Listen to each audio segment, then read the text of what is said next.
JCE Advanced Level Chemistry Practical Series, experiment number 25, examination of properties of alcohols. In this experiment, we aim to provide you with necessary knowledge about how the OH group in alcohols take part in different reactions. For this purpose, we are going to take alcohols and we are going to dissolve it in water and see if alcohols are soluble in water.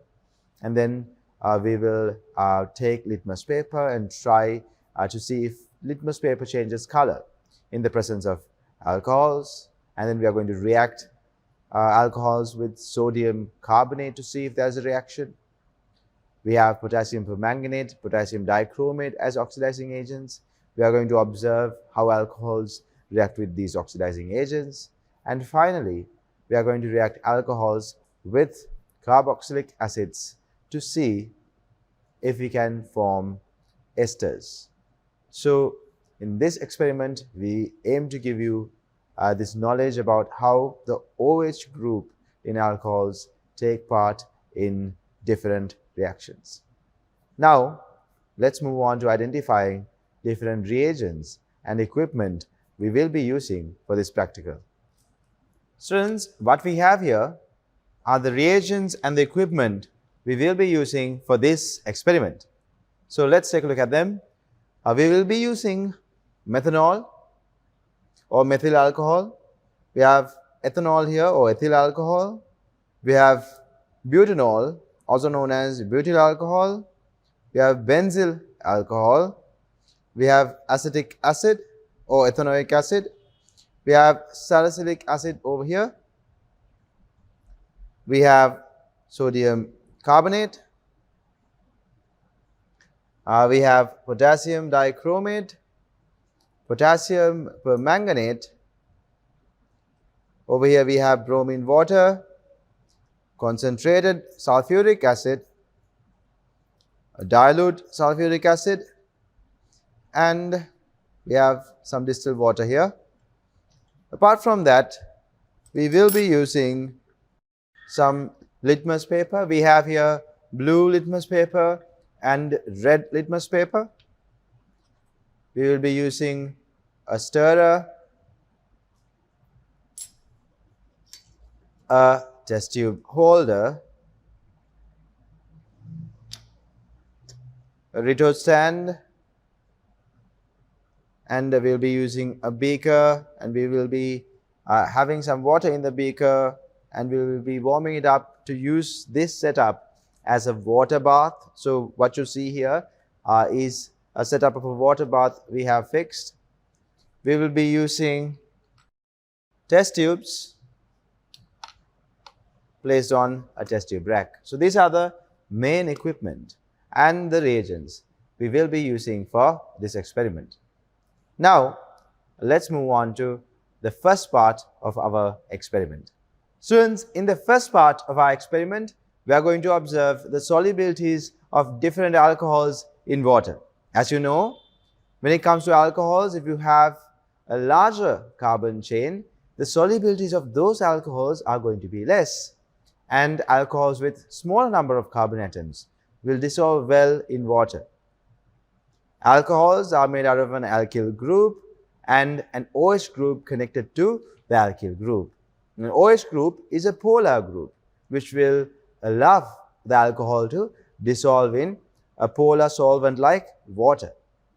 However, as the alkyl group or the carbon chain increases in length, this carbon chain is going to be non-polar. So as the carbon chain increases in length, the non-polar section of the alcohol increases in proportion. This will make the alcohol molecule more and more insoluble in water.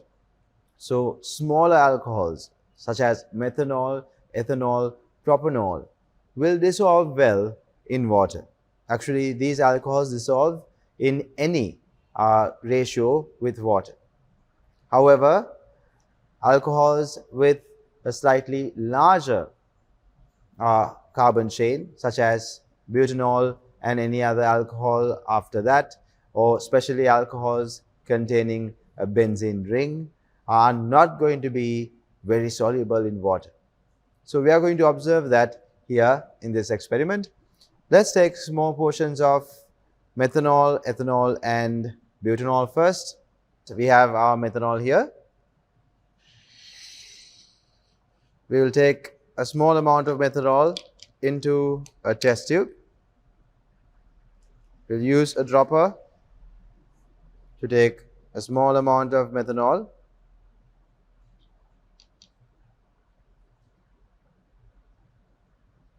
Into a test tube.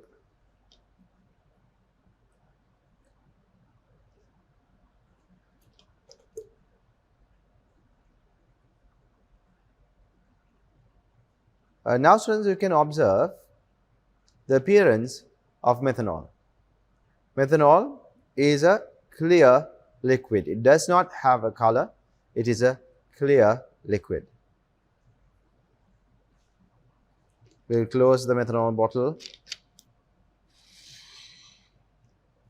and we will now add a small amount of distilled water. Since methanol is a very small alcohol or alcohol with only one carbon atom, methanol should dissolve fairly easily with water.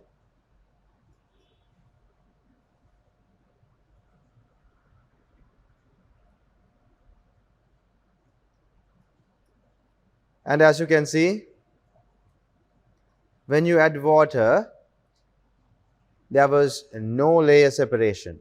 When you add water to methanol, there was no layer separation, as methanol is capable of mixing well with water in any ratio. So therefore, what you see here is a mix of methanol and water, and we did not observe a layer separation, indicating that methanol is soluble in water. Methanol is quite soluble in water. Now we will move on to ethanol. We have here our ethanol. We'll take a dropper and take a small amount of ethanol into another test tube.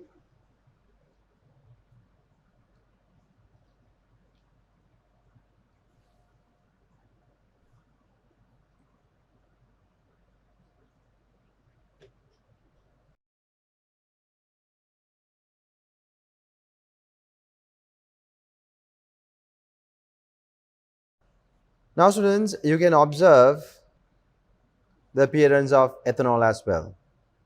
A clear liquid, again no specific color that can be observed. So ethanol is a clear liquid. As you know, ethanol also is a small alcohol. It's a primary alcohol and it dissolves really well in water. As I mentioned earlier, alcohols with a small number of carbon atoms in their carbon chain tend to dissolve really well in water. This one has only 2 carbon atoms. Ethanol has only 2 carbon atoms in it, so therefore this alcohol dissolves really well in water. If you take a small amount of distilled water and try to dissolve this ethanol, you are going to observe that the ethanol mixes well with water. You can see there is no layer separation. There is no layer separation. This indicates that ethanol is soluble in water. Then we move on to butanol. Now students, butanol has a bit of a larger alkyl group. It is containing a carbon chain made of 4 carbon atoms. So when it comes to an alcohol, you have the carbon chain and the OH group, which is the polar group, and the carbon chain is going to be non-polar. And the non-polar group is the reason why alcohols tend to be a bit insoluble in water, as they have a longer or a larger carbon chain. So butanol has a bit of a larger carbon chain, so we can expect it to not dissolve very well in water. Solubility of butanol should be somewhat lower than the solubilities of methanol and ethanol. So let's take our butanol and we'll take a dropper and take some butanol into a test tube like this.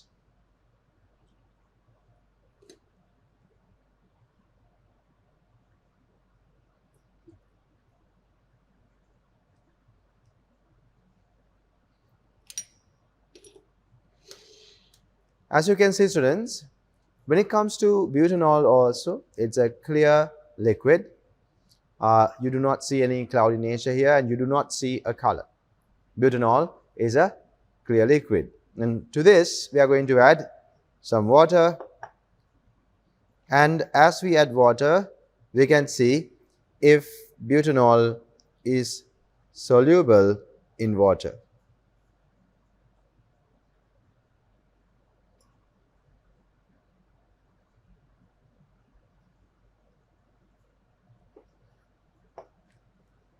As you can see here, students, butanol and water form two layers.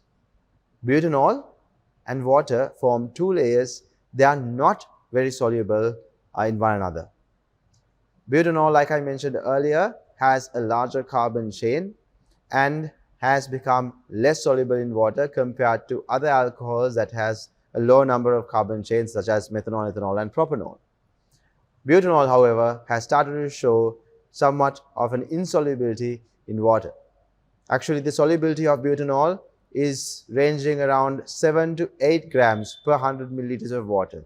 So it has actually gone down compared to the alcohols that have a low number of carbon atoms in their carbon chains. So we'll give it a mix to see if this dissolves when mixed like this. Even when mixed, you can observe they are still forming two layers. There are small droplets of butanol formed, but after a while these droplets will get together and will form the butanol layer. A small portion of butanol might get dissolved as butanol has small solubility in water. Like I mentioned earlier, it ranges from around 7 to 8 grams per 100 milliliters. However, butanol is not going to be as soluble as the alcohols we observed earlier. So you can see a layer separation here.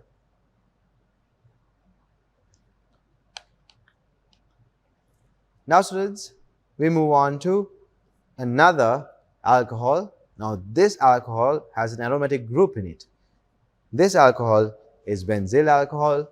Obviously students, when you have an aromatic group in it, it has a large carbon chain. And we can be very sure that this is not going to be very soluble in water. In fact, the solubility of benzyl alcohol in water is around 4 grams per 100 milliliters of water. So it is somewhat low compared to all the other alcohols we observed in this experiment. So let's take a dropper and take a small amount of benzyl alcohol into a test tube.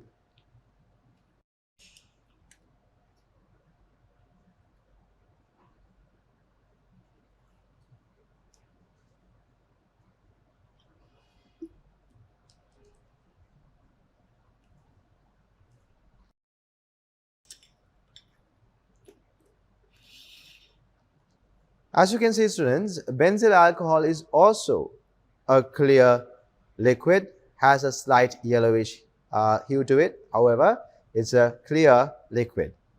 And to this, we will be adding some distilled water. And as I add distilled water, please observe the layer separation.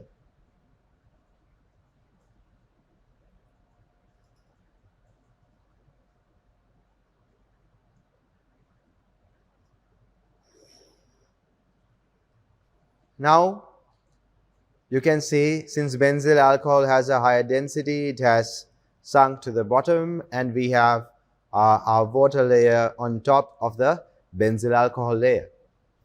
And one of the main observations here should be the fact that these two layers did not get mixed. These two layers did not get mixed in one another because, as I mentioned earlier, as you have a larger and a larger carbon chain in alcohols, their solubilities start to decrease. As the carbon number or carbon atom number in alcohol increase, then the solubility of those alcohols will start to decrease. This is a good example of that. We have benzyl alcohol with an aromatic ring, or we have benzene ring here, and due to the high number of carbon atoms in this alcohol, or due to the large portion of the non-polar groups present in this alcohol is not going to be very soluble in water. I mentioned when it comes to benzyl alcohols, around 4 grams for 100 milliliters will be the solubility of these alcohols. So now let's mix it well and see if it mixes well when we shake it like this. If you observe, after attempting to mix it, droplets were formed and they were again connecting with one another to form one single benzyl alcohol layer. But you can see there's a slight turbidity in the aqueous layer. This is due to small amount of benzyl alcohol attempting to dissolve in the water layer. However, if you leave it for a while, you will see the water layer clears out and you will observe the benzyl alcohol layer separately. So students, this indicates that when alcohol's carbon chain increases in length, or if you have an alcohol with a larger carbon chain or aromatic ring attached to it, the solubilities of those alcohols will decrease.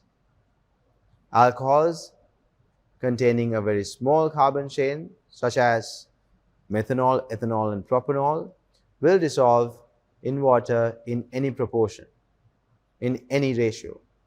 However, as you increase the length of the carbon chain, their solubilities start to decrease. So alcohols with larger carbon chains will have a very low solubility in water, to the point that some of the alcohols are going to be insoluble in water. So that was the main observation when it comes to the first part of our experiment. Now students, as a summary, we observed when it comes to methanol being mixed with water, methanol and water did not form two layers. They dissolve in water in any ratio. So methanol is very soluble in water. And then we moved on to ethanol. When ethanol was dissolved in water, we saw ethanol also did not have any problem when it comes to dissolving in water. Ethanol and water did not form two layers, indicating that ethanol is also very soluble in water. In fact, ethanol and water will mix in any ratio. Then we looked at 1-butanol or butane 1-ol and water. So you can see butanol and water forms two layers, indicating the solubility of butanol was lower than the other alcohols that we observed so far. Actually, the solubility of butanol is ranging from 7 to 8 grams per 100 milliliters of water. So solubility of butanol is very, very low. And then we observed benzyl alcohols. Again, benzyl alcohol is somewhat insoluble in water. You can see the formation of two layers. Benzyl alcohol is even more insoluble compared to 1-butanol. As benzyl alcohol contains a larger carbon chain, it has become more insoluble in water. Actually, the solubility of benzyl alcohol in water ranges somewhere around 4 grams per 100 milliliters of water. In summary, as the carbon chain's length increase in an alcohol molecule, their solubility in water will decrease. Students, in this part of our experiment, we are going to observe whether litmus paper is going to show a color change when added with an alcohol. So we are going to be using 4 alcohols we used earlier in the previous part of our experiment as well. We have methanol, ethanol, 1-butanol, and benzyl alcohol. Now students, in your syllabus, we study a few oxygen-containing organic compounds that show acidic properties. Those are alcohols, phenol, and carboxylic acids. Alcohols show the weakest acidic properties, or alcohols are one of the weakest out of these 3 compounds that we just spoke about. When it comes to alcohols, they are quite weak in their acidic nature. They only show reactions with metallic sodium. Alcohols are not strong enough, or alcohols do not show strong acidic properties to show a reaction with sodium hydroxide or sodium carbonate. When it comes to phenols, on the other hand, they are strong enough to react with metallic sodium and sodium hydroxide. However, they will not show a reaction with sodium carbonate. And then we move on to carboxylic acids. Carboxylic acids show reactions with metallic sodium, sodium hydroxide, and sodium carbonate. Over here, we have litmus paper that is usually used to identify whether a medium is acidic or basic. Red litmus will turn blue in the presence of a basic medium. Blue litmus will turn red in the presence of an acidic medium.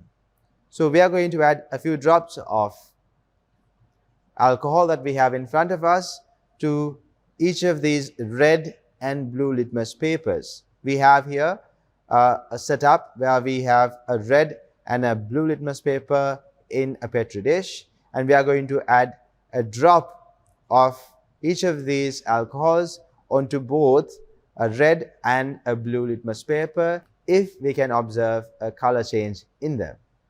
So now we are going to add a little bit of methanol to this litmus paper. But students, before adding any alcohol to any of these litmus paper, we are going to make this litmus paper wet with a little bit of distilled water. So let's take a few drops of distilled water, and we'll add distilled water to each of these litmus papers first. Now, as you can see, we have made these 2 litmus papers wet.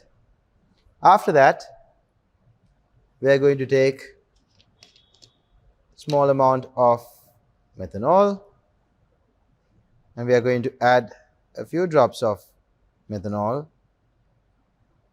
to the red litmus paper and a few drops of methanol to our blue litmus paper.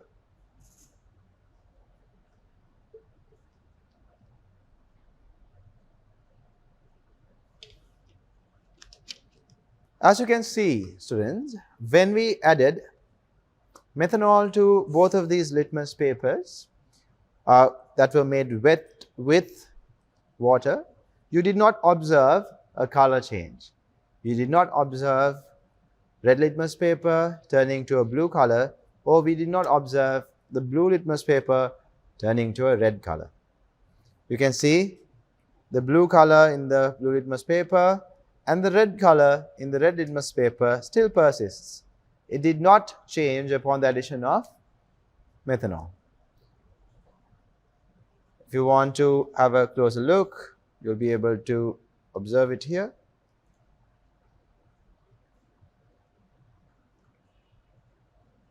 Now, let's move on to ethanol. Before we add ethanol to our litmus paper, we have to make this litmus paper wet with distilled water. We have our distilled water here. We'll add a few drops of distilled water to red and blue litmus paper,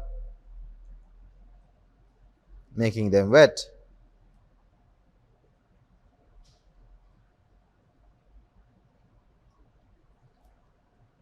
You can see after making them wet, they are still red and blue in color, because water that we have over here is neutral. pH of water that we have taken, distilled water here, is a neutral pH. So now we are going to take ethanol. We are going to take ethanol and we are going to add a few drops of ethanol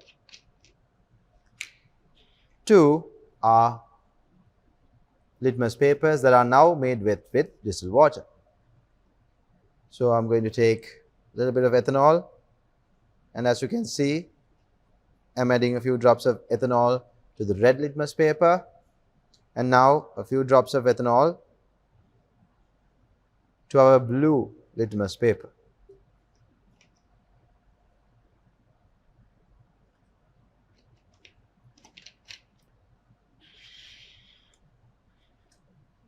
Now students, if you observe, when we added ethanol to the red and the blue litmus paper, we did not see the color of the litmus paper changing.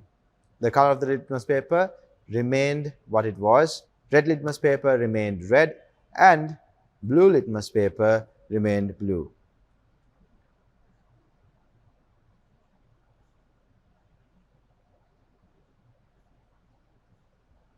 Now we will move on to 1-butanol or butyl alcohol.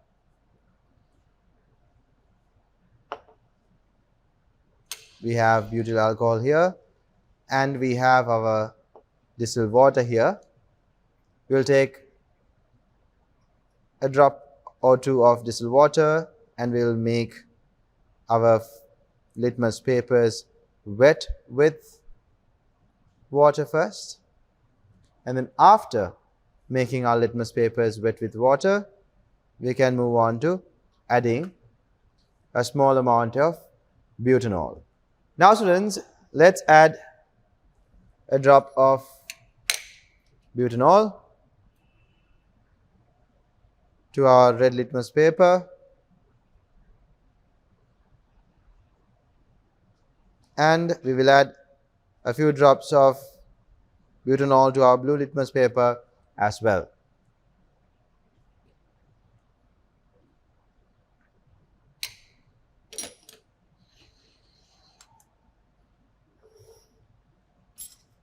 As you can see students, the red litmus paper and the blue litmus paper has not changed their color.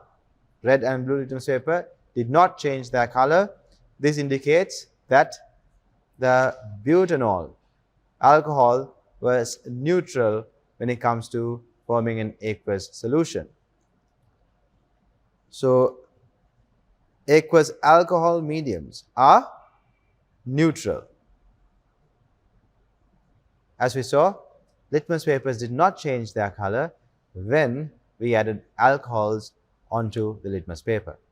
Finally, we have benzyl alcohol.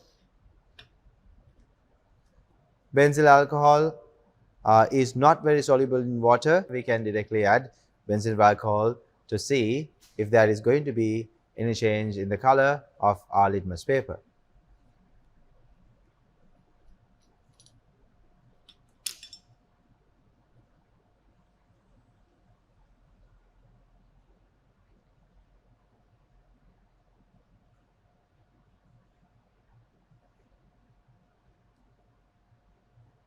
As you can see students, we do not observe a color change when it comes to adding benzyl alcohol into these litmus papers we have over here. If you really want, we can add a little bit of water as well to show that there's not going to be much of a difference when distilled water is added.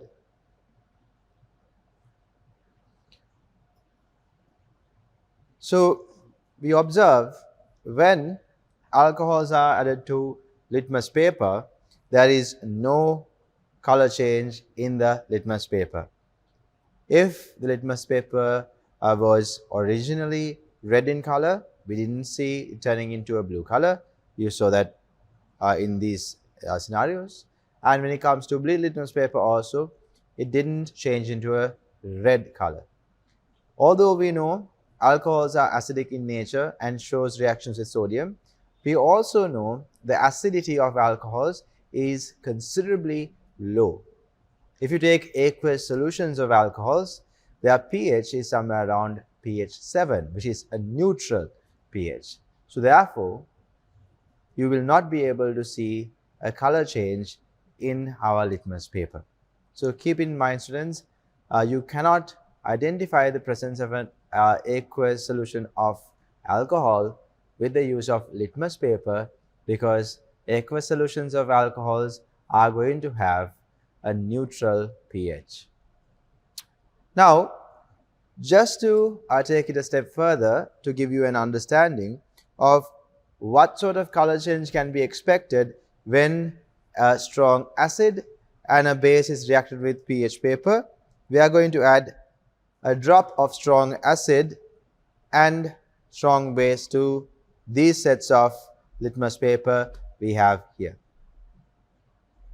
Now students, to make sure that you understand what sort of color change we should be expecting when it comes to an acidic solution and when it comes to a basic solution, when we add them to litmus paper, we are going to add a strong acid and a strong base to both red and blue litmus paper, so that you will have an understanding of what sort of color change you can expect when a medium is actually acidic and when a medium is actually basic. When it comes to using litmus paper, you have to have a good enough understanding about the color changes of litmus paper. You have to understand what type of color change will be observed when a red litmus paper is dipped in a base, or when a blue litmus paper is introduced to an acid. So to make sure that you develop that understanding, let's add small amount of acid into both red and blue litmus paper and a small amount of base to both a red and a blue litmus paper, and let's observe the color change. So we have here sodium hydroxide with us. So let's add few drops of sodium hydroxide to our red litmus paper here.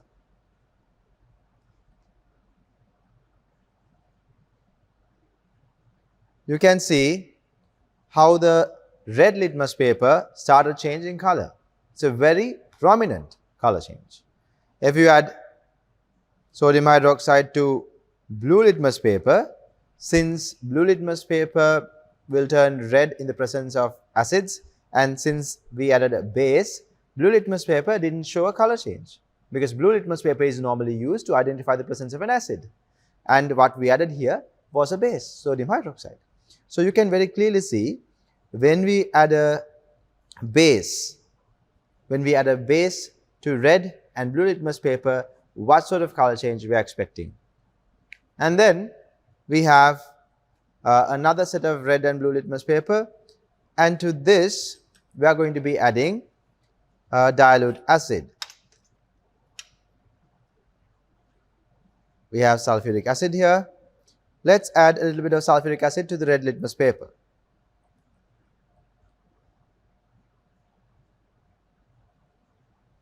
As you can see, adding the acid to the red litmus paper did not do anything to the color of the red litmus paper.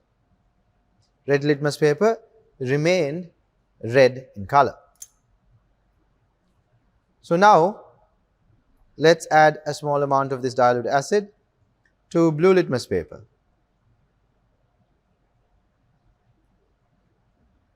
You can see immediately the blue litmus paper turned to a red color, right? So in the presence of an acid, what happened? The blue litmus paper showed a very clear color change to a red color. Do you see any of these blue litmus papers turn to a red color? The answer would be no. If you observe this red color in the blue litmus paper. So this used to be a blue litmus paper.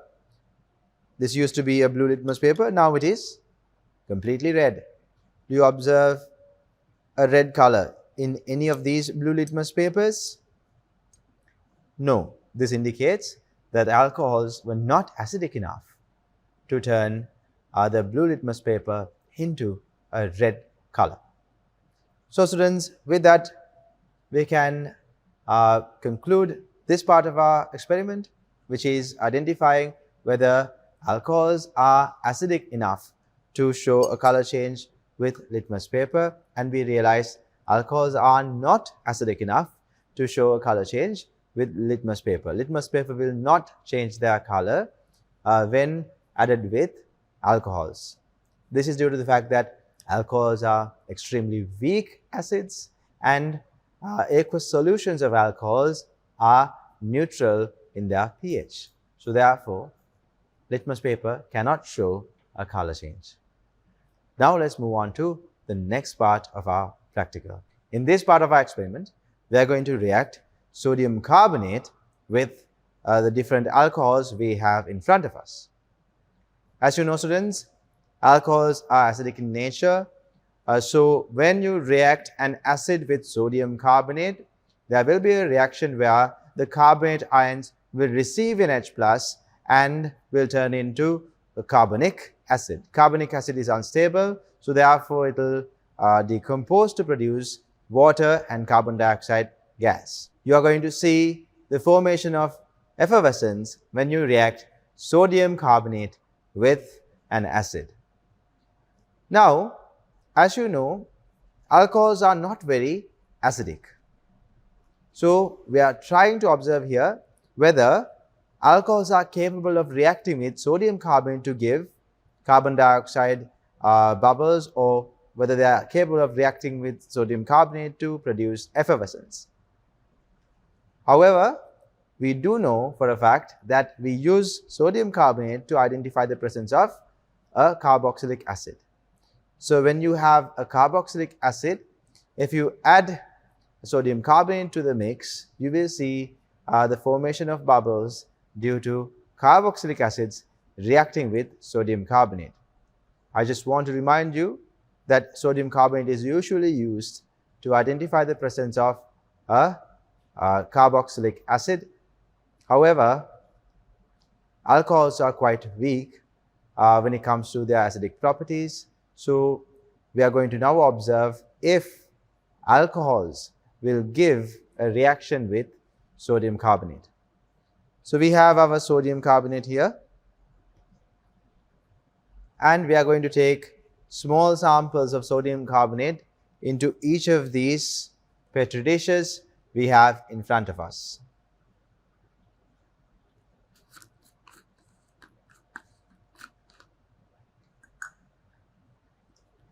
We'll use a spatula and take small amounts of sodium carbonate into each of these petri dishes.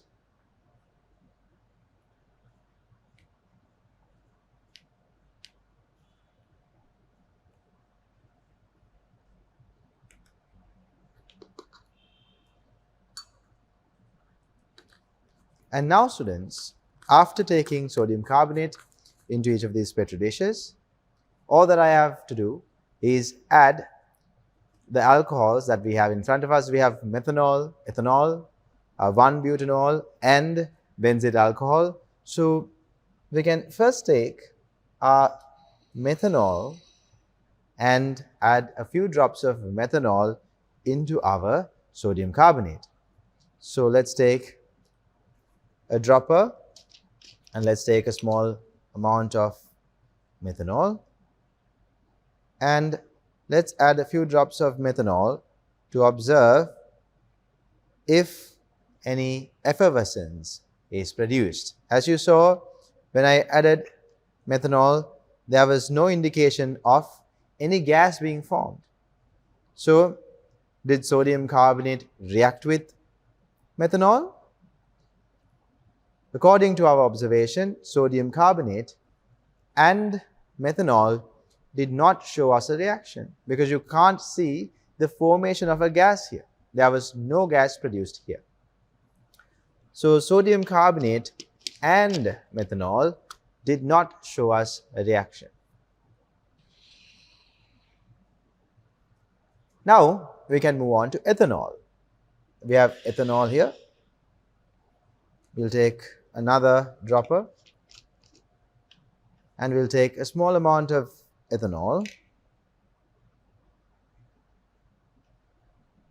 and in this petri dish we have a small amount of sodium carbonate. Let's add a few drops of ethanol.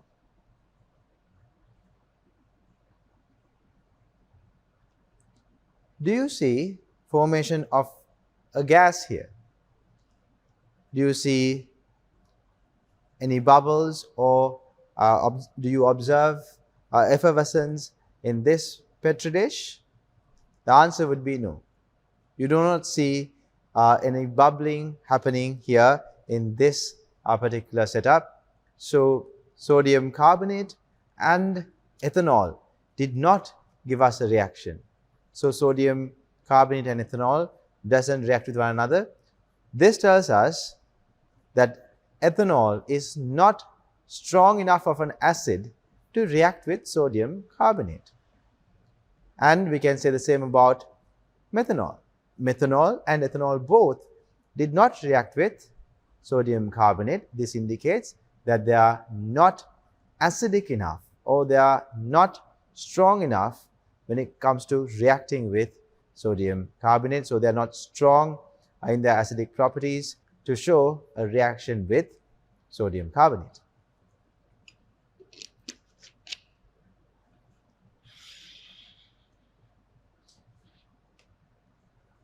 After observing that sodium carbonate doesn't show a reaction with ethanol, we can move on to butanol. We will take a dropper. We have our butanol sample here. We'll take a few drops of butanol and we will add it to our sodium carbonate here. Please observe if there is any reaction. Do you see effervescence, or do you see formation of any bubbles here? The answer would be no. You do not see the formation of any bubbles in this petri dish. When you add sodium carbonate and butanol together, there won't be any reaction taking place.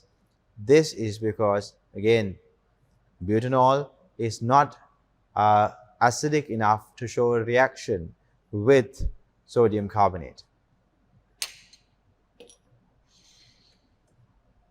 Then we have benzyl alcohol.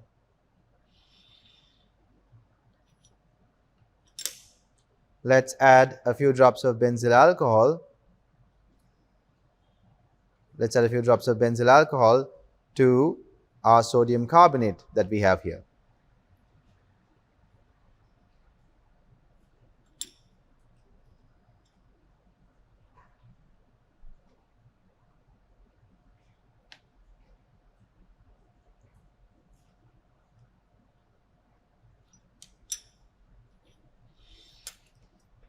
Again, students, when we added benzyl alcohol to sodium carbonate, we did not see the formation of bubbles.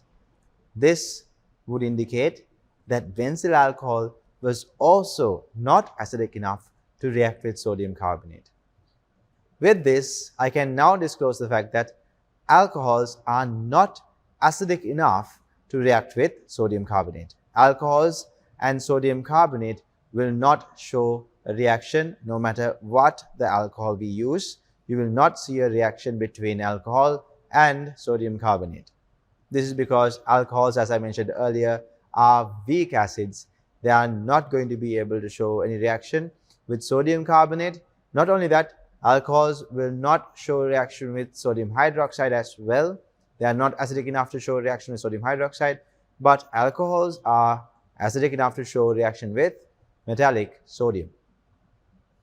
Now students, let's move on to one additional step where we are going to disclose how sodium carbonate will react if it is added with a carboxylic acid. So, as you know, carboxylic acids are capable of reacting with sodium carbonate, and as this reaction takes place, you can see the formation of bubbles. Now, as we did this experiment, all that I mentioned was there is no formation of bubble here, so therefore there is no reaction between sodium carbonate and the alcohol. But how would a reaction taking place between sodium carbonate and any other organic material like carboxylic acids would look like? What will the reaction between a sodium carbonate and carboxylic acid would actually look like? So, to answer that question, we have our acetic acid here and we have sodium carbonate. We will take a small amount of our sodium carbonate. So, we have our sodium carbonate. We will take a small amount of our sodium carbonate into another separate petri dish.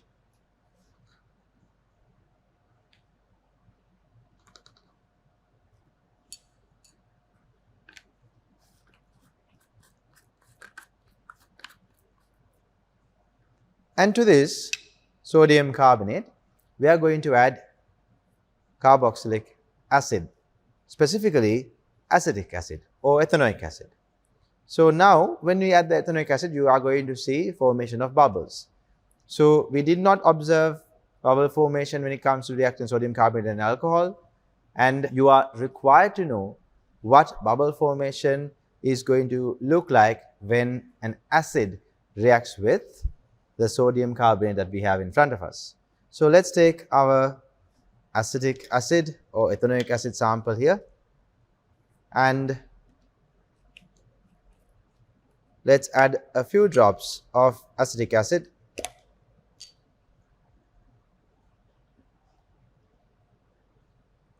onto our sodium carbonate.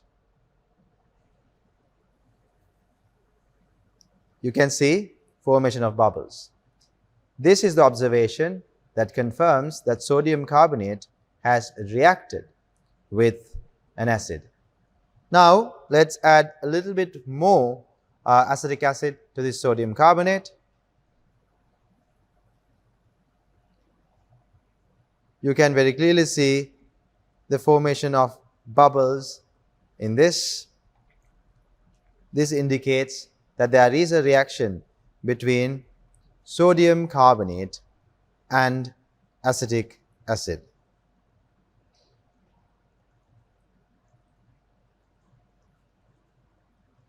We'll have a look at it one more time.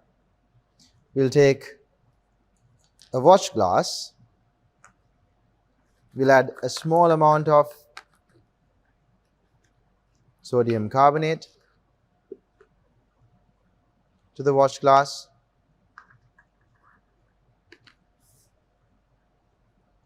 And let's add yet another few drops of acetic acid to the sodium carbonate. You can see the formation of bubbles very clearly here.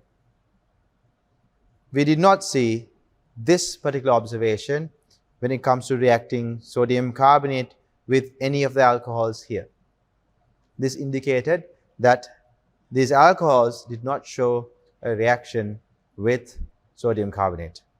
If it had a reaction, you would have observed the formation of bubbles like we did when we reacted sodium carbonate with acetic acid. With that, students, we conclude this part of our experiment.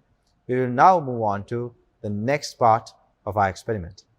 Now, in this part of our experiment, we are going to see how alcohols are going to get oxidized in the presence of an oxidizing agent such as potassium dichromate, potassium permanganate. As you know, students, you can carry out these oxidation reactions either in acidic medium or in alkaline medium. So, we are going to observe how acidified potassium dichromate and acidified potassium permanganate oxidized alcohols, and then we are going to move into taking alkaline or basic potassium permanganate and react this basic medium of potassium permanganate with alcohols to observe whether alcohols are going to get oxidized in alkaline medium with potassium permanganate. So first we are going to start with acidified potassium dichromate. We have here our potassium dichromate sample, and then we are going to add sulfuric acid and acidify it, and then we will continue to do the reaction where we react alcohols with acidified potassium dichromate, which is an oxidizing agent, and we are going to observe what kind of observations can be seen when we conduct this experiment. Students, before we move on to the experiment, you have to keep in mind primary alcohols such as the alcohols we have here. We have ethanol here, we have butanol, and we have benzyl alcohol. Two of them are aliphatic alcohols, and then when it comes to benzyl alcohol, we have aromatic ring in it. So these alcohols that are primary alcohols are capable of reacting with strong oxidizing agents such as acidified potassium dichromate, and they can eventually turn into carboxylic acids. But before that, they will be turning into aldehydes. Primary alcohols first get converted into aldehydes, and then they further gets oxidized into carboxylic acids. You should not forget this. If you want to obtain the aldehyde, you can do so by reacting the alcohol and the oxidizing agent in a simple distillation setup, and you can separate it out. If you use a heat and reflux setup, you will be left with the carboxylic acid product. Anyhow, students, with that in mind, we can now move on to reacting these primary alcohols with an oxidizing agent until all of these primary alcohols get converted into carboxylic acids. And as they get converted into carboxylic acids, the oxidizing agents will undergo reduction, and due to their reduction, you will see a color change. When we use potassium dichromate, it is an orange color solution. It will turn into a green color. This is because dichromate ions are orange in color. As it undergoes oxidation, it turns into chromium 3+ ions.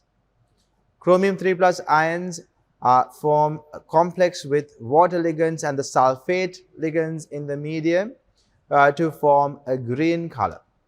So you are going to observe the orange color of the medium changing to a green color. With this information in mind, we can now start the experiment. We will have to take a boiling tube. We will take a small volume of potassium dichromate into a boiling tube, and we will acidify this potassium dichromate. We'll take a little bit more. We will acidify this potassium dichromate by adding dilute sulfuric acid. We have here our dilute sulfuric acid.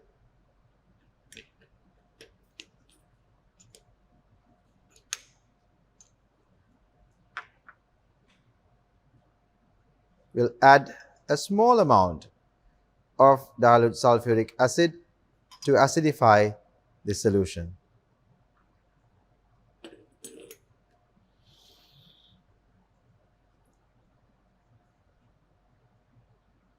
Now we have prepared our acidified potassium dichromate solution.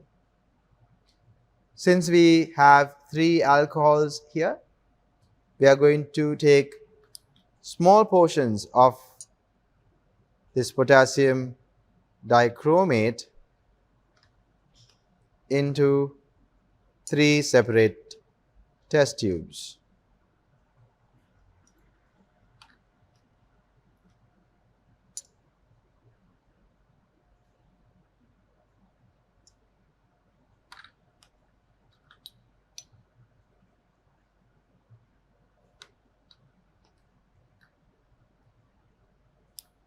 we'll take one more sample of potassium dichromate into another test tube, and we will keep this particular sample of acidified potassium dichromate for comparison. We'll compare the color of this original acidified potassium dichromate sample with the other samples when they are reacted with the alcohol. As you know, students, the reaction between the oxidizing agent and the alcohol might be slow. So, to increase the rate of the reaction, we can use a water bath. We have a Bunsen burner, heating up a beaker full of water, and this will act as our water bath. And once we mix the alcohol and the oxidizing agent, we can place these samples on the water bath or in the water bath and observe the reaction happening a little bit faster, and then later on we can observe the color change. Now students, it is time for us to react the acidified potassium dichromate with the three alcohols we have in front of us. As I mentioned earlier, we have potassium dichromate solution here. We have dilute sulfuric acid solution here. We have mixed the two together to produce a sample of acidified potassium dichromate. We have here a sample of acidified potassium dichromate. So, we have added dilute sulfuric acid to potassium dichromate to produce this acidified potassium dichromate. Now, we will take small portions of acidified potassium dichromate into 3 test tubes. And as you can see, these test tubes are going to be labeled A, B, and C, so that we can identify it. When we include these test tubes in the water bath, we can separately identify them because we have labeled them A, B, and C.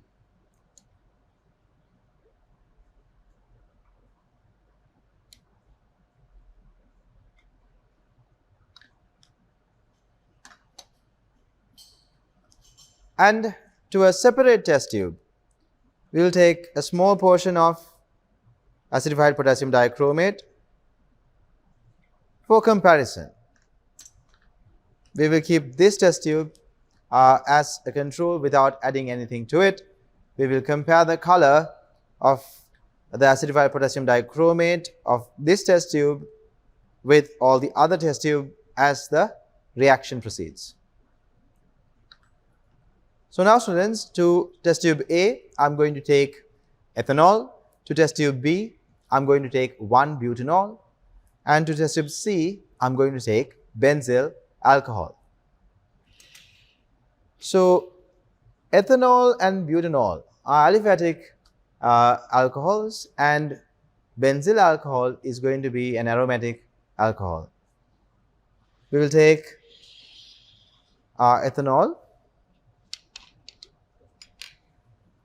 We will add a few drops of ethanol to our test tube A.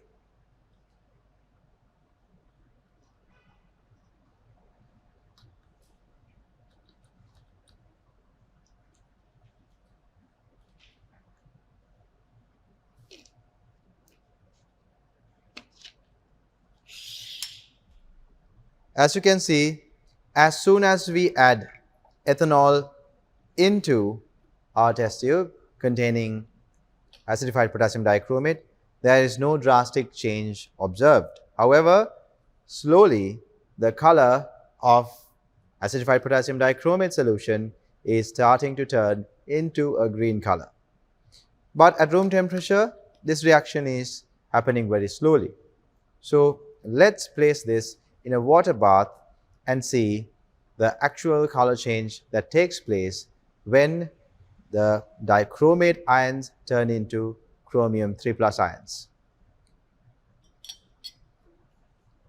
As the dichromate ions turn into chromium 3+, the alcohol, which is ethanol that we used in test tube A, converts into aldehyde, which is ethanaldehyde, and then the ethanaldehyde gets further oxidized into ethanoic acid. So, as the alcohol oxidizes, the dichromate ions here gets reduced to forming chromium 3 plus ions. As I mentioned earlier, chromium 3 plus ions will form coordinate bonds with water ligands and the sulfate ions that are present in this medium, because we have acidified this medium with sulfuric acid. Due to this, the complex that is formed is going to be green in color. As you can see, students, the solution has not mixed well, but the top part of this solution is starting to turn green.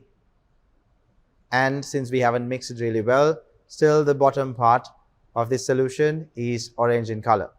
Now, compared to only acidified potassium dichromate, you can see the color change. We'll leave it a little while in the water bath. We'll mix it first. We'll mix it really well first. I think now you can see the green color a bit more clearly. But we'll place it in the water bath for another few seconds.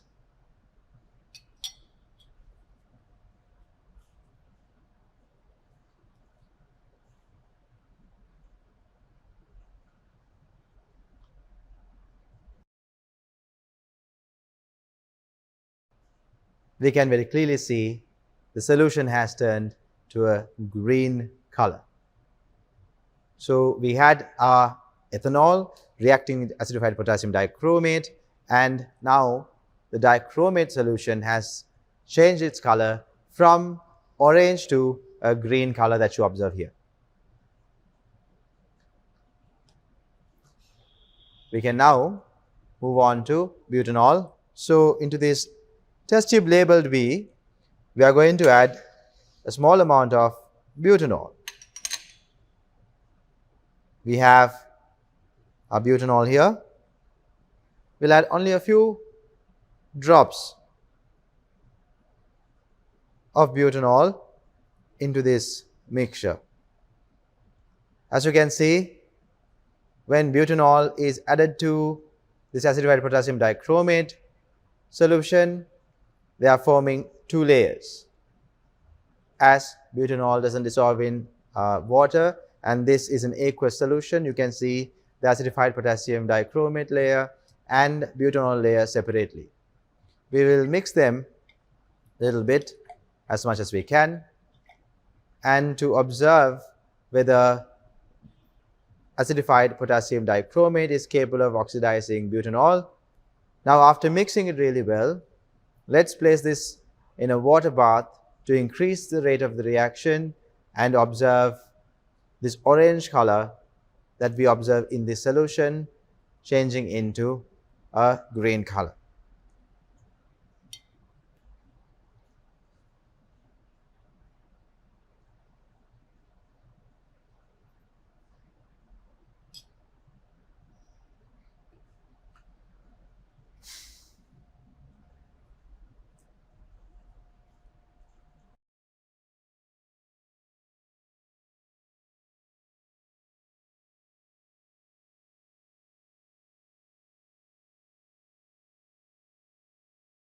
Now, students, you are going to observe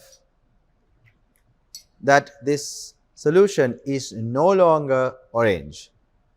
We started with this orange color that I have on my left hand. So the test tube on the left hand has just acidified potassium dichromate, but you can see now very clearly, you can see the test tube on the right hand side has a solution that is green in color. This is because the chromium 3 plus ions have been formed and the butanol alcohol has actually converted into butanoic acid. Now, let's move on to our aromatic alcohol, which is benzyl alcohol. Aromatic benzyl alcohol here, we'll take a few drops of our benzyl alcohol into our test tube that we have here, and as you see, Benzyl alcohol does not mix well with an aqueous solution, so therefore there is layer separation. Although it has started to react with acidified dichromate, it is not a drastic reaction that takes place at a faster rate. So to increase its rate, we are going to mix it really well and then add this to our water bath.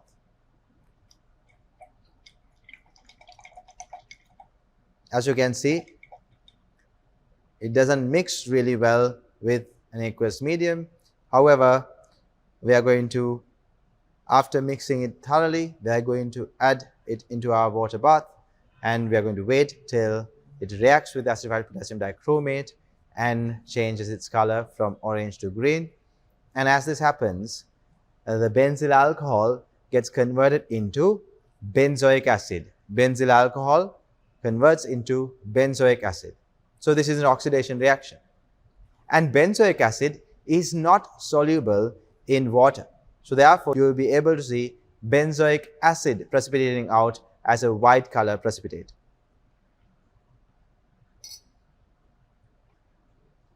Now students, we are starting to see the formation of a white color precipitate. If you observe over here, you can see white color particles or crystalline particles are appearing in this solution, and the solution is no longer orange, it is green. So this indicates even our benzyl alcohol got oxidized to form benzoic acid. And when I shake it, you can see tiny white particles swirling around. These white particles are benzoic acid crystals. As benzoic acid is insoluble in water, it is going to form white color benzoic acid crystals and separate out from the aqueous medium. So students, we observed how alcohols react with acidified potassium dichromate. We observed how alcohols react with acidified potassium dichromate. As alcohols react with acidified potassium dichromate, we observed all of the alcohols got converted into their carboxylic acid, and while getting oxidized, the dichromate ion got reduced to forming chromium 3 plus ions. While the alcohols got oxidized into forming their respective carboxylic acid, the dichromate ion got reduced to form chromium 3 plus ions, and chromium 3 plus ions in an aqueous medium that contains sulfate ions forms a complex that is a green in color. So chromium 3 plus ions often appear as a green color complex because they form coordinate bonds with water ligands. Other than water ligands, sulfate ligands and chloride ligands in the medium, they will also connect to those ligands, forming complexes that are green in color.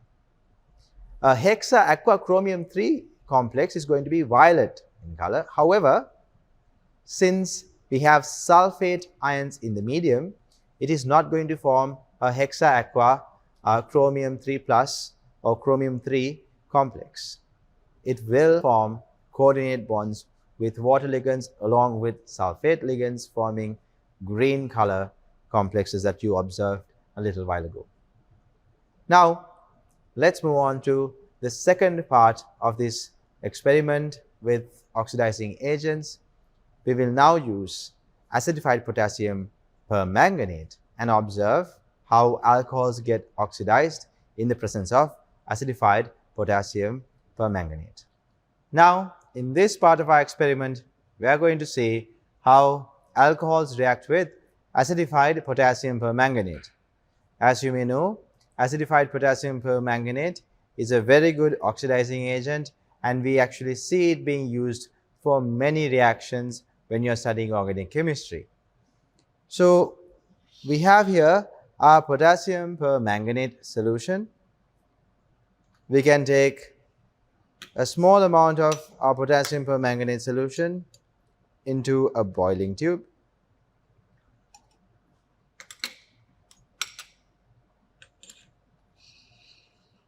As you can see, the potassium permanganate solution is purple in color. This is because the permanganate ions are purple in color. Now to this, we can add a small amount of dilute sulfuric acid.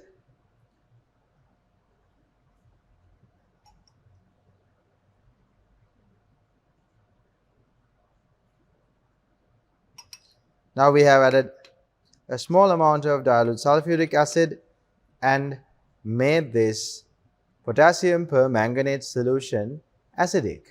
So now we have prepared an acidified potassium permanganate solution.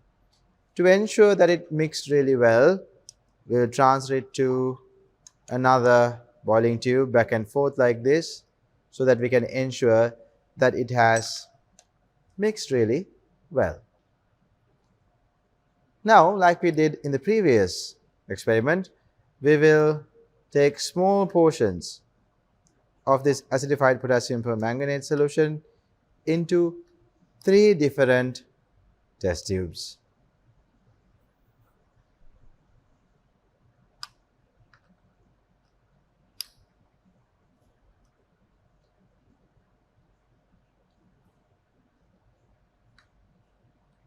So these test tubes are labeled A, B and C, and then to an unlabeled test tube we will take a small amount of acidified potassium permanganate for comparison purposes.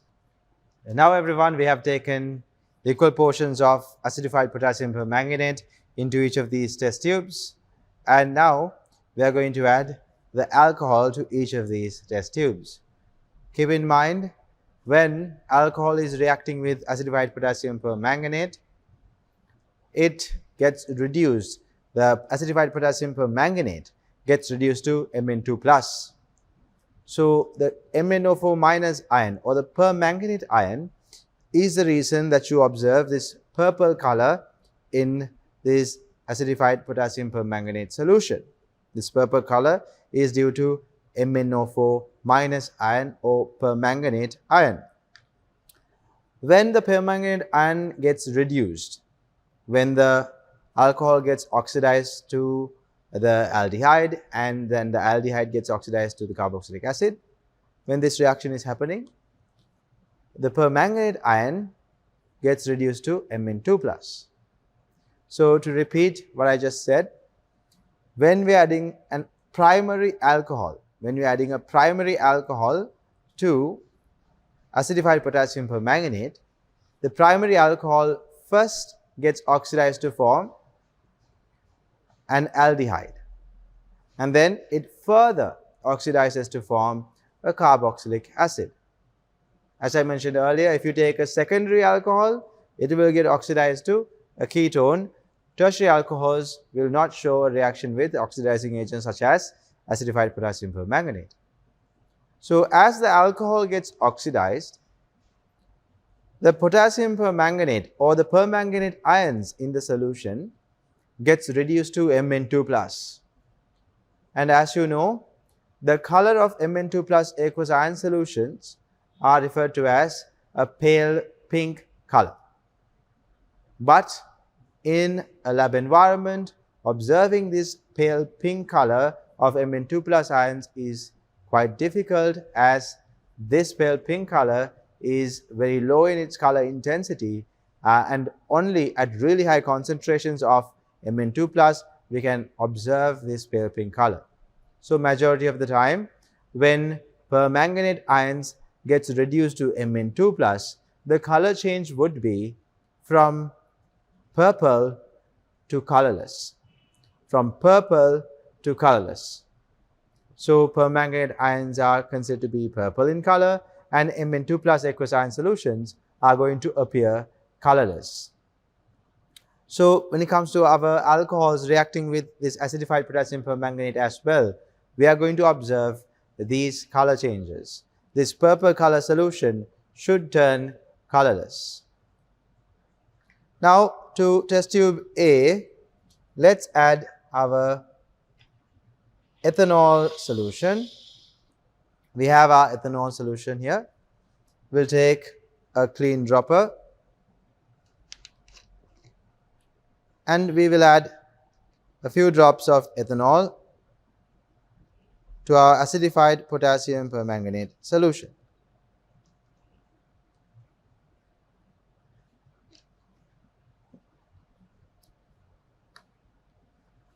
As you can see, students, when you introduce acidified potassium permanganate and alcohol together, or when you add alcohol into a solution of acidified potassium permanganate, you won't see a very drastic color change instantly. However, little by little, the color of acidified potassium permanganate will start to change. Now, on my left hand, I have the original acidified potassium permanganate solution, and on my right hand, I have the acidified potassium permanganate solution that is added with ethanol. You can very clearly see slowly the color of potassium permanganate is starting to change. It is turning colorless. Now, this reaction is happening fairly slowly. So, if you mix it really well and then place it in a water bath, you will see that this solution will turn completely colorless. Now we have placed it in a water bath. We will wait for a while for it to turn colorless.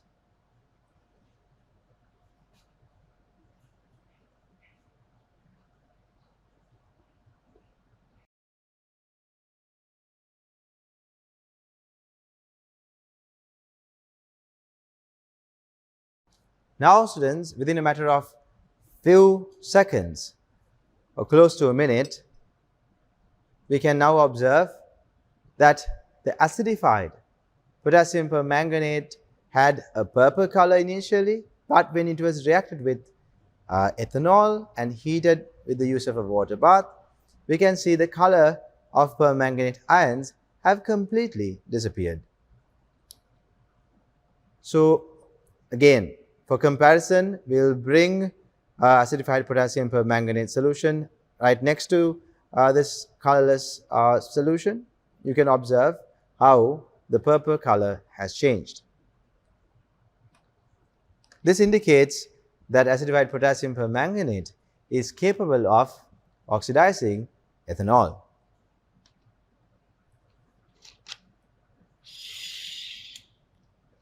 Now, we will move on to butanol. We have our butanol here. We'll take another clean dropper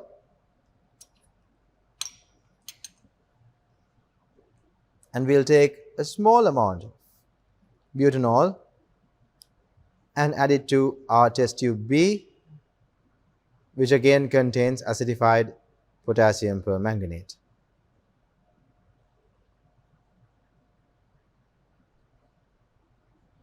Now students, you can very clearly see, since butanol is not very soluble in water, there is a layer separation here. Now at the bottom of this test tube, you find acidified potassium permanganate aqueous solution. Solution is aqueous, which means that this acidified potassium permanganate was dissolved in water. But when it comes to butanol, it is not soluble in water. We observe that in the initial parts of this experiment. So you can see a small layer of butan-1-ol or 1-butanol is found on the top of this particular reaction mixture.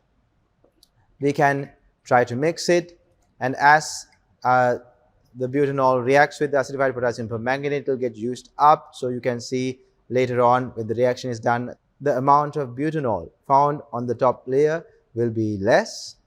So even now you can observe the reaction is taking place very slowly. Even now you can observe the reaction is taking place very slowly because the color of the acidified potassium permanganate solution is decreasing. So to speed up this reaction, let's place it in a water bath. Before doing so, we can mix this reaction mixture really well, and then we will place it in a water bath to observe the color change.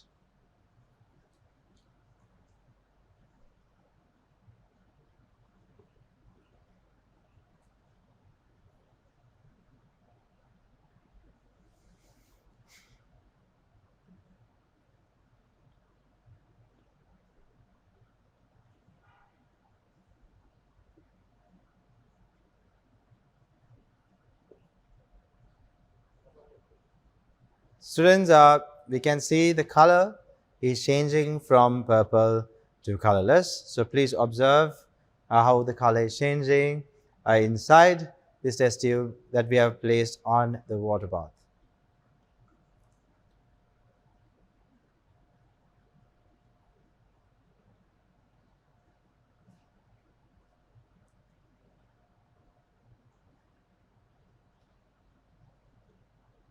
Now students, we have kept this test tube B in the water bath for about a minute. Now let's take it out.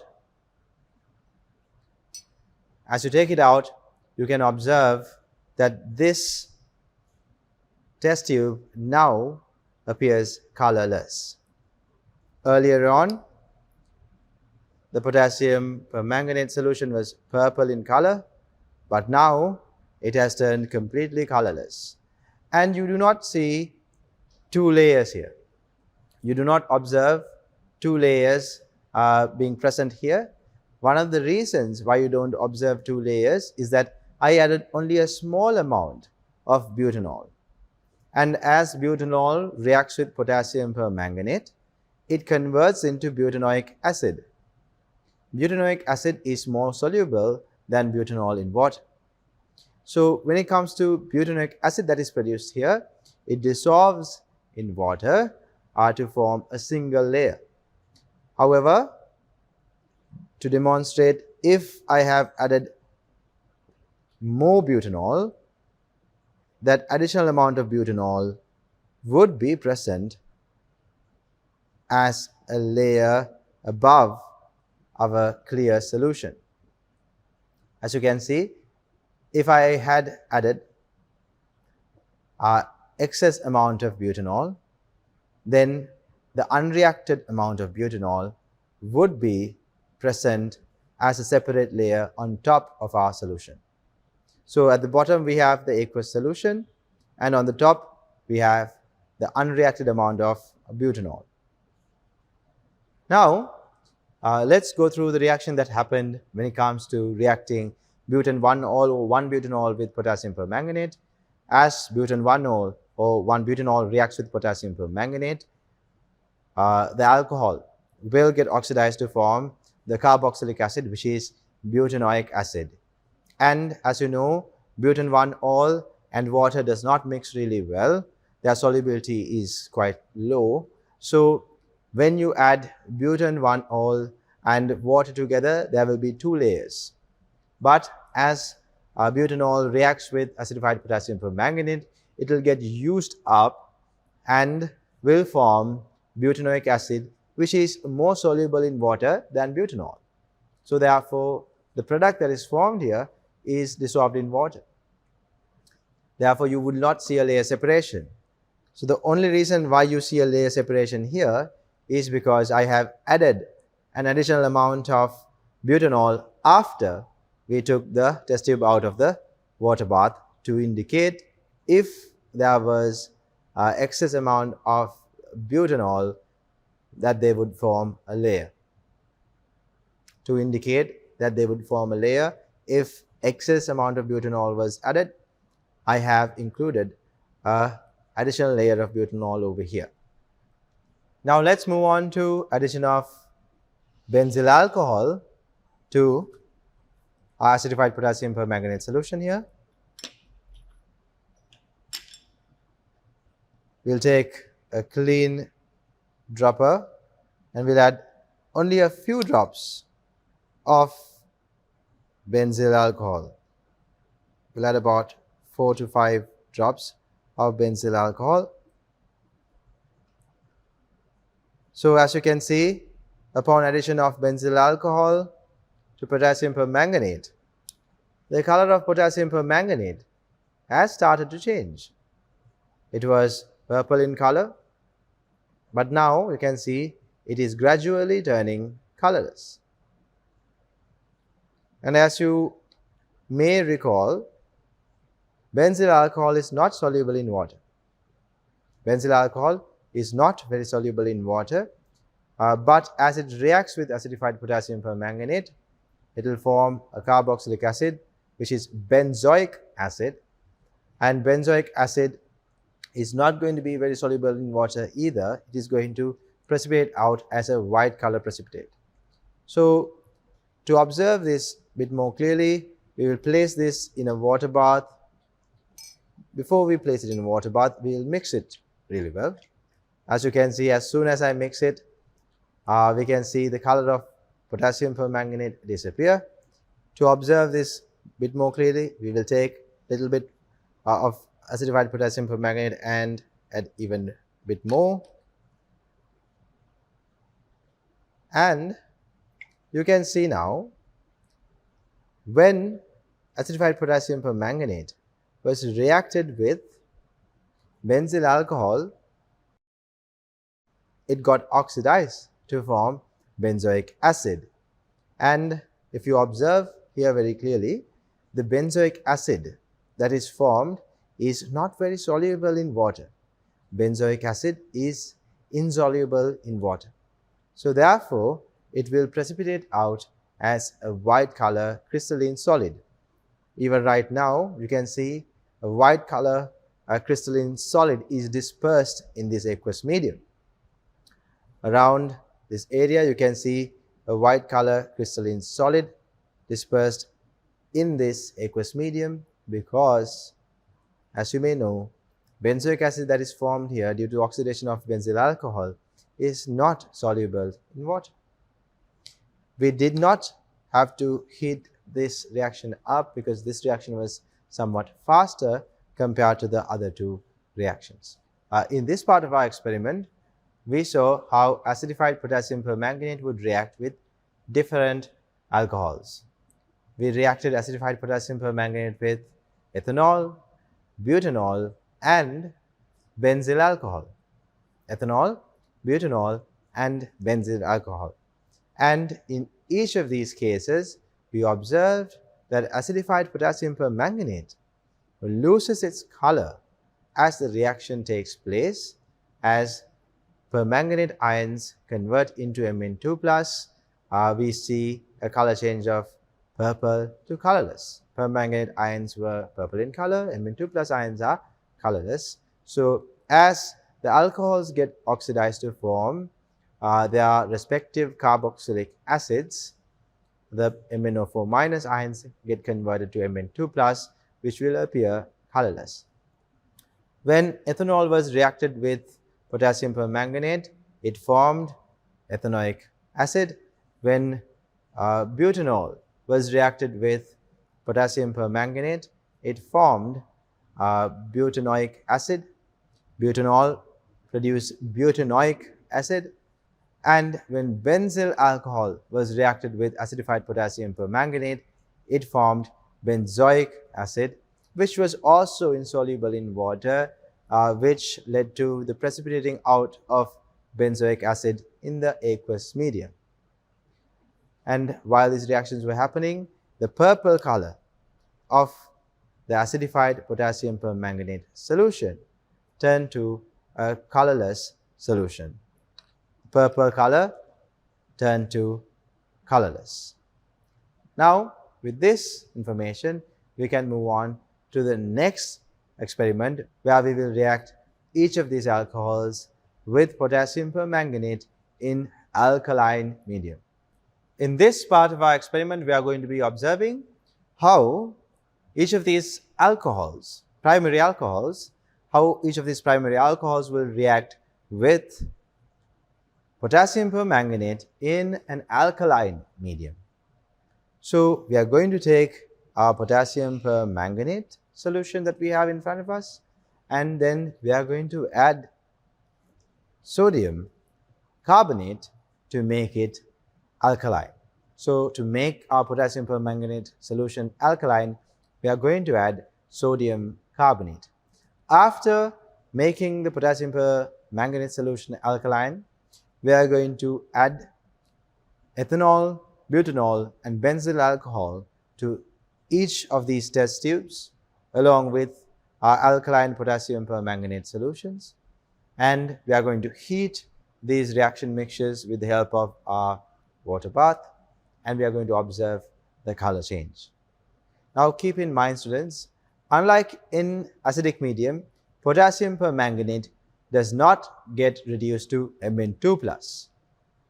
When it comes to alkaline medium, potassium permanganate gets reduced to MnO2, manganese dioxide, which is a water insoluble brown color solid.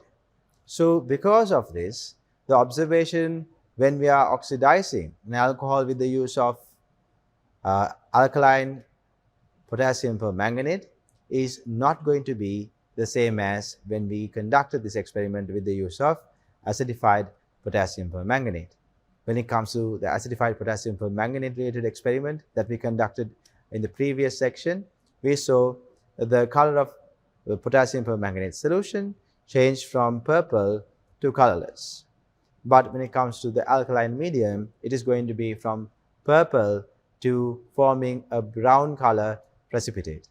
But keep in mind, students, this brown color MnO2 solid that is formed as really fine particles, really fine solid particles, and these really fine solid particles will get dispersed in the aqueous medium, giving it more of a look of a solution. But you have to understand what we form here is not a solution of MnO2, but what we form here is basically a suspension of MnO2 or manganese dioxide. So keeping that in mind, we will move on to making this aqueous potassium permanganate solution alkaline. In order to do that, we have to first take a small amount of potassium permanganate into a boiling tube, or we can take a boiling tube and add a small amount of sodium carbonate, and to that we can add potassium permanganate solution and create an alkaline or basic potassium permanganate solution. Now we'll take a boiling tube and we can add a small amount of sodium carbonate.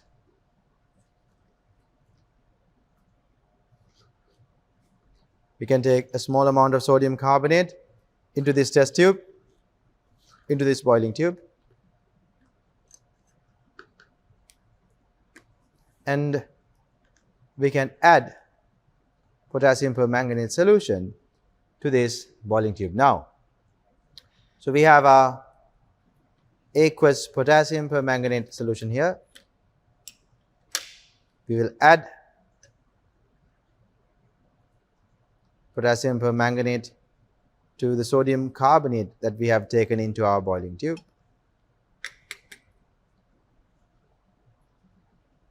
And to mix it thoroughly, we will take another boiling tube and transfer this back and forth.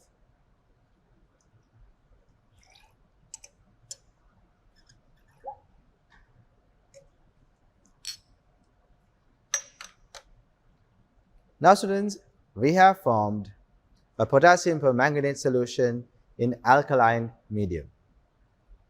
Like we did in the previous experiment, we'll take small portions of this alkaline potassium permanganate solution into 3 test tubes.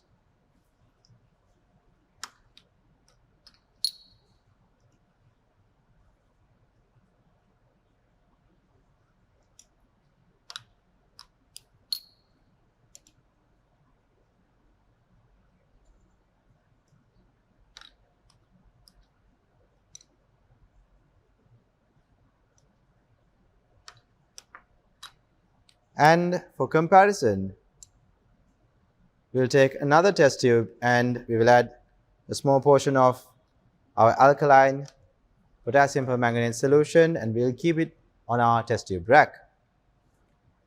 So students, to the test tube labeled A, we are going to add a small amount of ethanol, and we are going to observe if an oxidation reaction takes place when we add ethanol to this alkaline potassium permanganate solution. We have our ethanol here.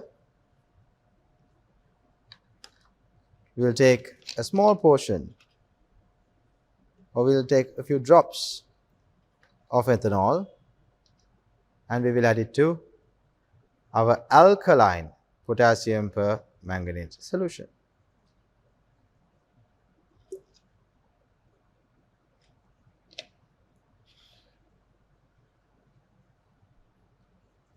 Now students, you might notice this reaction is not going to be happening really fast, so we will have to heat it with the use of a water bath. I'm going to place this test tube in a water bath and observe if the reaction happens faster in a water bath. The color of this solution starts to change.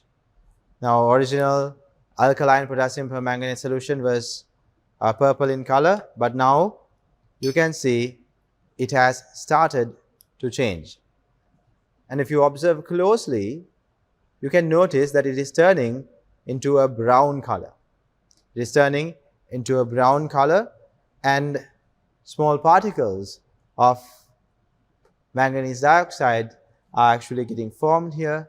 So therefore, the solution is turning brown in color. But keep in mind, as I mentioned earlier, this is not a brown color solution that you have formed. This brown color that you observe in this aqueous medium is not due to the formation of a brown color solution. Instead, this brown coloration is observed due to formation of MnO2, manganese dioxide, which is a water-insoluble solid. However, MnO2 is produced here as really fine solid particles, and these solid particles are dispersed in this aqueous medium evenly, creating the illusion of it being a solution. But keep in mind, students, this is not a solution. This is not that clear as well. If you pay close attention to it, it is not very clear. It is translucent due to the fact that you have solid particles dispersed here, creating a suspension of MnO2 solid.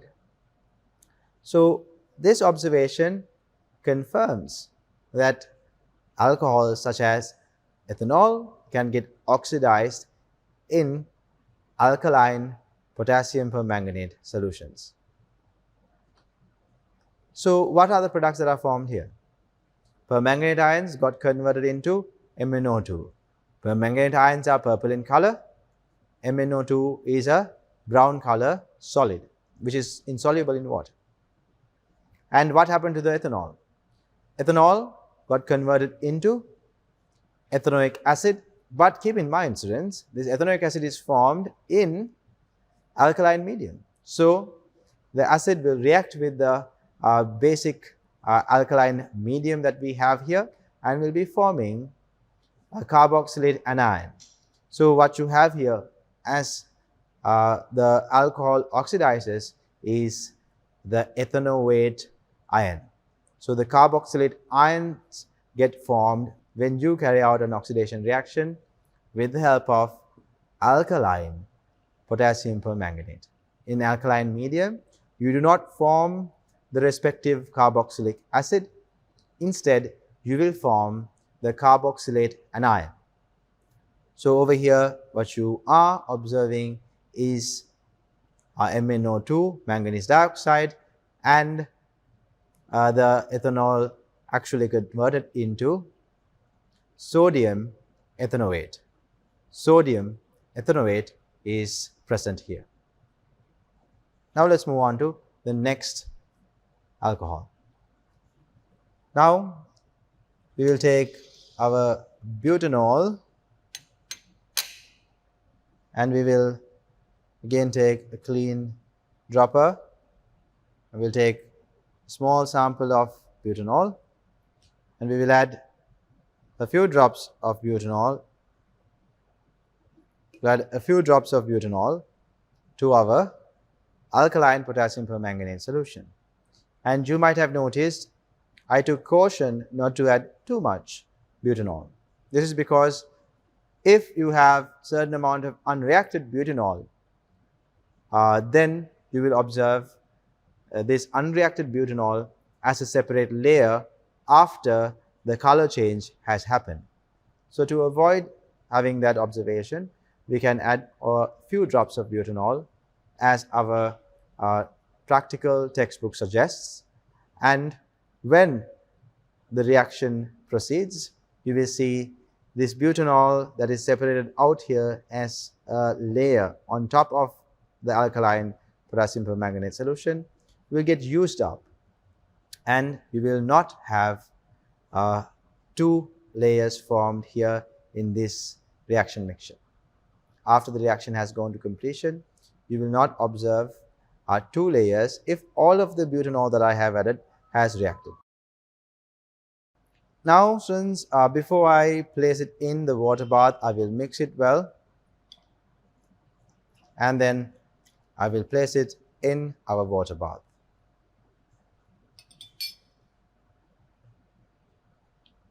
So as we wait, please note how the color of this reaction mixture changes as we heat the reaction mixture.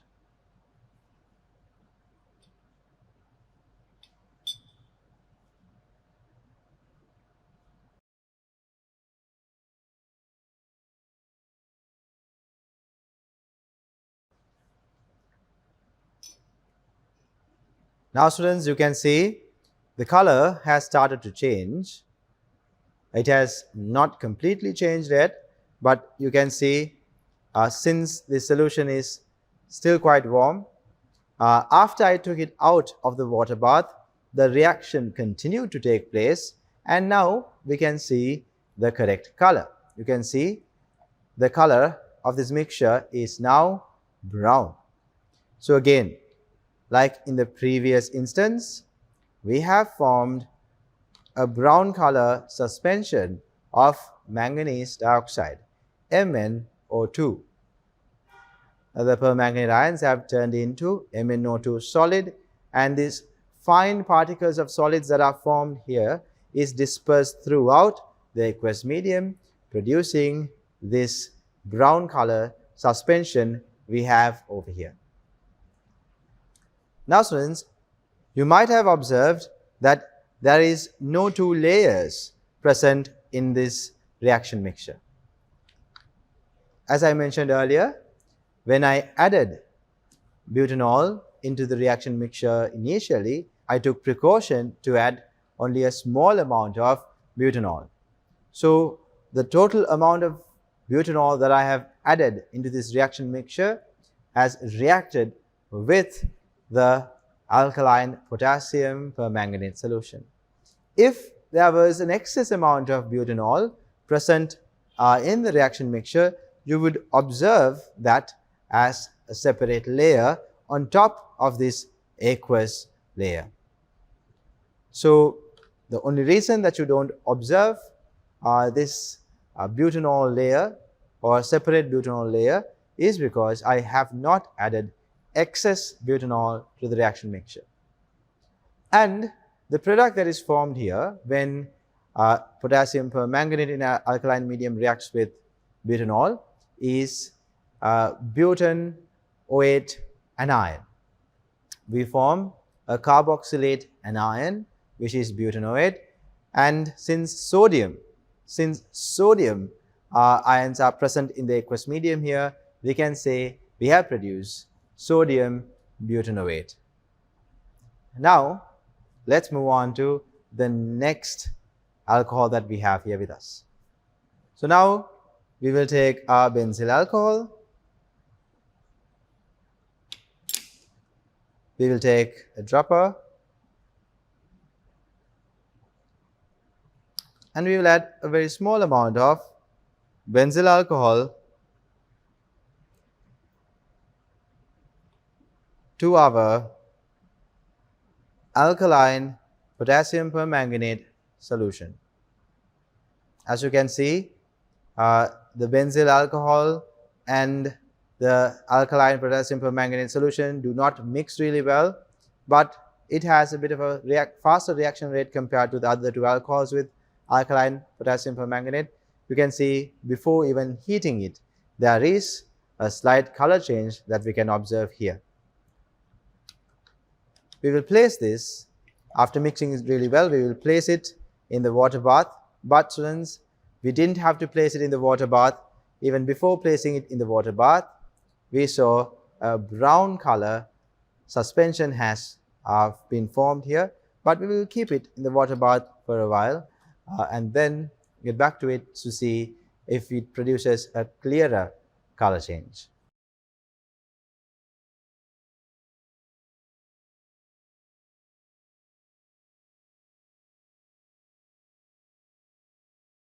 Now, we can see over here as well, we have formed a brown color suspension of MnO2, manganese dioxide. Again, I mentioned it's a water insoluble brown color solid, and what you have here is a suspension of that. Now students, one thing that you have to understand is when benzyl alcohol got reacted with acidified potassium permanganate, you saw, apart from the color change of the permanganate ion, we saw the formation of a white color crystalline solid. What was that white color crystalline solid when benzyl alcohol reacted with acidified potassium permanganate? That was benzoic acid. Benzoic acid was formed. However, in alkaline medium, what you form is benzoate anion. We form sodium benzoate here. Because sodium ions are in the aqueous medium, we can say that we have formed sodium benzoate. And sodium benzoate is soluble in water. So you would not observe formation of white color benzoic acid crystals. But in acidic potassium permanganate medium, when you conduct this oxidation reaction using benzyl alcohol, you will observe the formation of benzoic acid crystals, which are white color solid crystals. And when you conduct the same oxidation reaction with the use of an alkaline medium, you are going to observe the formation of sodium benzoate, which is soluble in water. So you will not observe the formation of a white color precipitate here. Only the brown color precipitate, manganese dioxide, will be observed here. But since it is going to be produced as such fine particles dispersed in aqueous medium, you are going to observe a brown color suspension like this one over here. You are going to observe a suspension of brown color solid particles, which are basically MnO2 solid particles. Now students, let's move on to the next part of our experiment. In this final part of our experiment, we are going to observe how alcohols react with carboxylic acids. As you know, alcohols and carboxylic acids can react with one another to produce esters. To produce esters, you would require the presence of a catalyst such as concentrated sulfuric acid. So if you react an alcohol and carboxylic acid in the presence of concentrated sulfuric acid, you will be producing an ester. Esters are volatile, fragrant compounds. So as you produce these esters, you are going to observe or note the pleasant smells accompanied by these esters. We actually can use these smells to identify the type of ester that is actually formed. So today we are going to react ethanol, butanol and benzyl alcohol with acetic acid or ethanoic acid. Acetic acid, IUPAC name of acetic acid is ethanoic acid. We'll be using acetic acid and salicylic acid to react with these three alcohols that I just mentioned earlier, and we are going to produce esters. And we are going to observe the different smells accompanied by the esters formed when we carry out this reaction. Unfortunately, you will not be able to note the smells released by these esters that I will be forming today, but I can communicate to you what these esters smell like. So let's first take our ethanol. We have to take 1 cubic centimeters of ethanol and we have to mix it with 1 cubic centimeter of acetic acid, and we have to add a few drops of concentrated sulfuric acid. We have our concentrated sulfuric acid. So we are going to add a few drops of concentrated sulfuric acid, and then we are going to heat this mixture. And upon heating for a while, you are going to observe that an ester has been formed with the very characteristic smell the test tube will start releasing. Now let's move on and conduct this experiment. Now students, we have set up our water bath here. All that we have to do is take 1 cubic centimeter of ethanol, 1 cubic centimeter of acetic acid, and mix it in this test tube labeled A. And after mixing the two, we will be adding the catalyst, which is concentrated sulfuric acid. We will add a few drops of concentrated sulfuric acid, and then we will be heating the reaction mixture to obtain our ester. Let's take a clean dropper and add about 1 cubic centimeter of ethanol.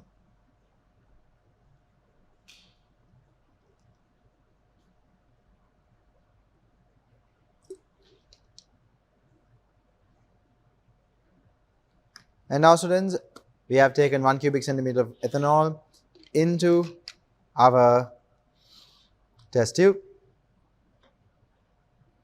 Now we can move on to adding 1 cubic centimeter of acetic acid.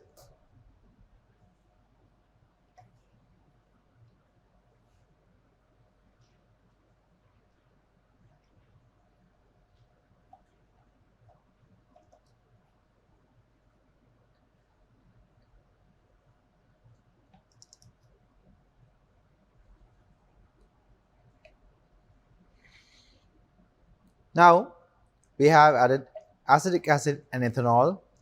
You can see these two compounds mix well in one another, and then we will be adding a few drops of concentrated sulfuric acid. We have our concentrated sulfuric acid here. We can take it over here so that it will be easier for us to use it.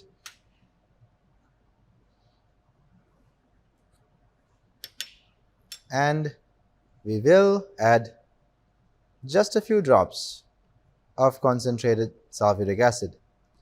Keep in mind students, concentrated sulfuric acid, when you are handling it, you have to be very careful. You do not want to get concentrated sulfuric acid on your hands. So now we have added the catalyst, concentrated sulfuric acid, into the reaction mixture, and now we can place this test tube in a water bath for the reaction to take place at a higher temperature.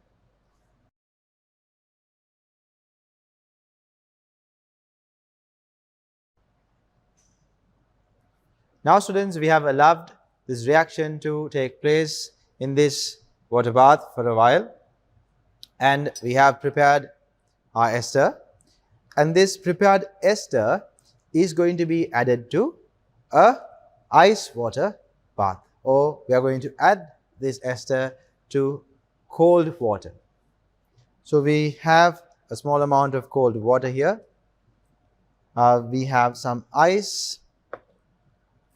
We can add a small amount of ice to this water and make it even more cold. And now students, we will be adding this ester that we have formed into our water that we have over here.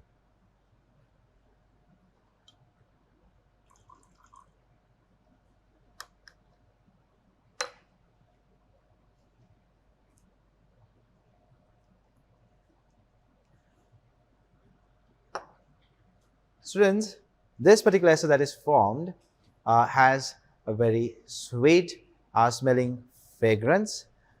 Usually, majority of the esters that we form have a very pleasant odor. This ester is no different. It has a very pleasant, sweet odor similar to the odor of pear drops. Now, we will explain why we added the ester that is formed onto ice water or cold water. As you know, we prepare the ester by mixing a carboxylic acid and an alcohol with the use of concentrated sulfuric acid as a catalyst. So, as you add this reaction mixture into cold water, one of the things that we plan on achieving is dissolving the excess amount of alcohol and the carboxylic acid present in the medium in this water. However, the ester that is formed is not very soluble in water. Compared to the alcohol and the carboxylic acid that we use, esters are going to be slightly less soluble than those two organic compounds that I just mentioned. So therefore, esters will mostly be on the surface of this water, and the two organic compounds, carboxylic acids and alcohols, will mostly be tucked away in the solution. However, this will change if you introduce carboxylic acids and alcohols that have a long carbon chain. But in this particular experiment, we are using acetic acid and ethanol. These are fairly soluble in water, but the ester that is formed is not going to be as soluble as ethanoic acid and ethanol. So therefore, we can very easily observe the smell or note the smell, as the ester is going to linger on the surface of this water layer. And esters are quite volatile, so therefore they will evaporate easily and you can observe the smell. Apart from that, students, one of the other concerns we have is we might have excess concentrated sulfuric acid in the mixture. So if you add it to room temperature water or water at room temperature, when the concentrated sulfuric acid gets diluted, since it is an exothermic reaction, a lot of energy will be released. This will cause the hydrolysis of the ester, or this can cause the hydrolysis of the ester. As you know, at higher temperatures in the presence of sulfuric acid, you can cause the ester to undergo hydrolysis to produce the carboxylic acid and the alcohol again. So to prevent this from happening, you can introduce the ester to cold water.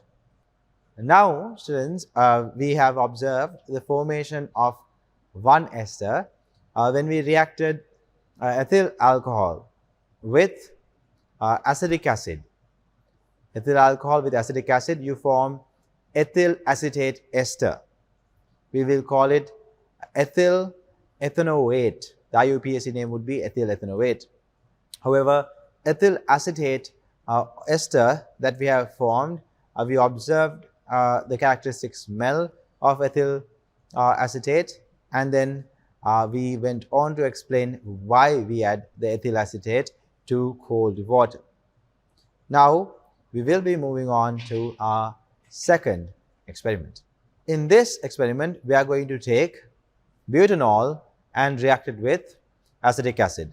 So, into our second test tube, we will take butanol. Into our second test tube, we will take butanol. We have our 1 butanol here, and we will take a small amount of butanol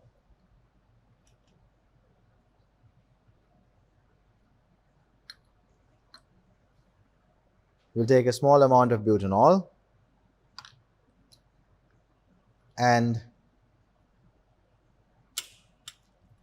after that we will add a small amount of acetic acid. we have our acetic acid here. We are going to add a small amount of acetic acid.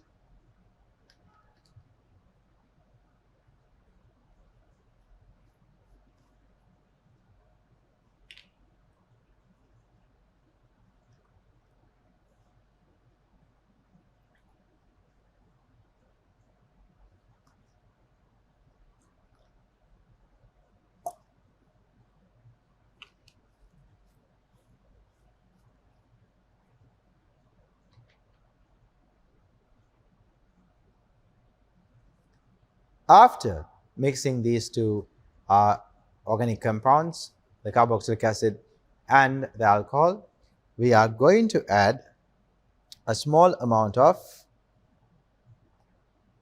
concentrated sulfuric acid.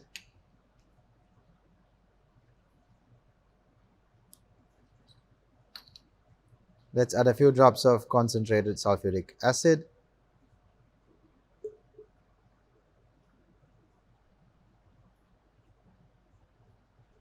After adding concentrated sulfuric acid as a catalyst, we are going to place this test tube in a water bath for the esterification reaction to take place. Now, while the reaction takes place, we can remind ourselves the kind of reaction that takes place here. When a carboxylic acid and an alcohol reacts with one another, it forms an ester. This is a condensation reaction.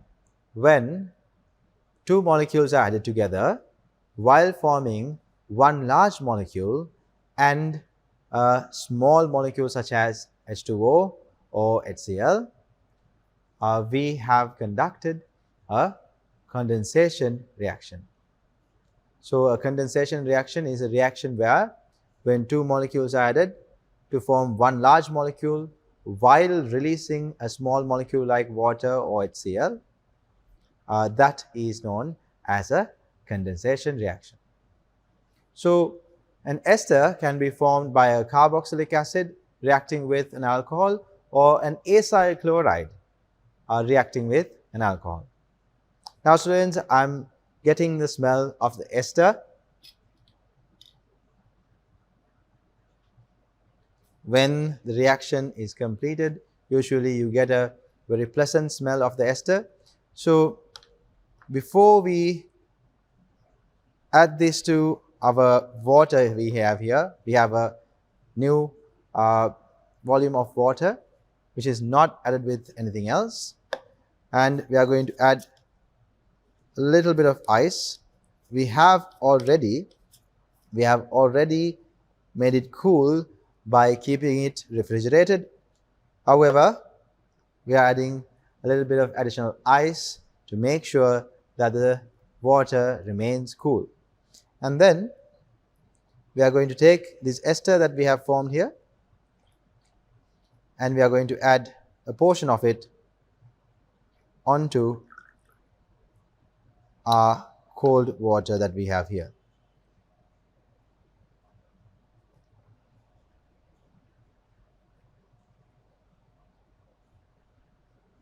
Students, the ester that we have formed here is butyl acetate or butyl ethanoate. Butyl acetate or butyl ethanoate. So this butyl ethanoate or butyl acetate ester has a very characteristic smell, which is the smell of apples. It's a very fruity, very pleasant apple smell that you will feel when you conduct this experiment. You will get the smell of apples from butyl ethanoate or butyl acetate. Now, let's move on to the third ester we will be producing here in this lab. In this part of our experiment, we are going to use benzyl alcohol. We are going to take 1 cubic centimeter of benzyl alcohol, or we can say we are going to take a small portion of benzyl alcohol.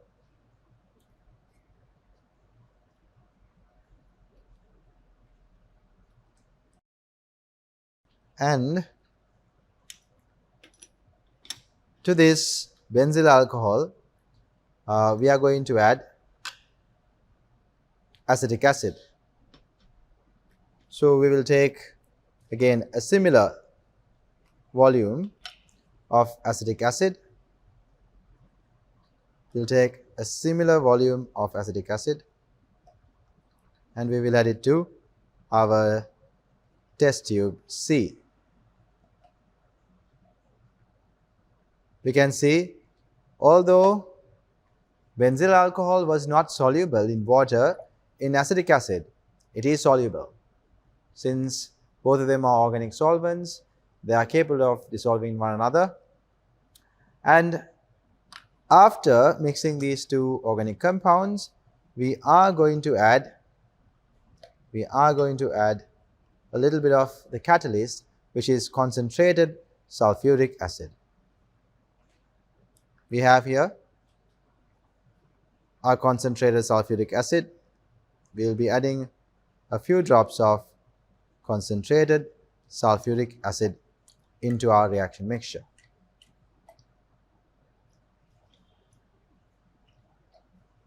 After adding the two, we will heat the reaction mixture to observe the characteristic smell of the ester that is formed in this reaction.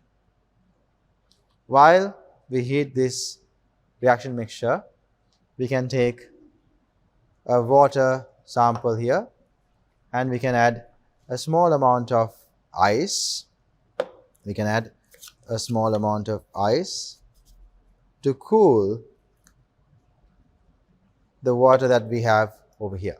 And after the ester has formed, we can transfer a small amount of the ester into this cold water and observe the smell that is released by this ester.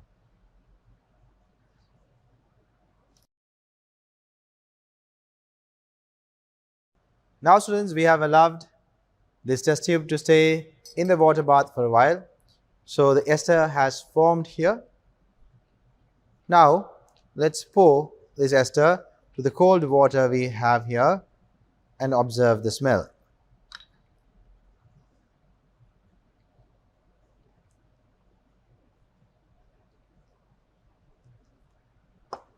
You observe a very nice floral smell here.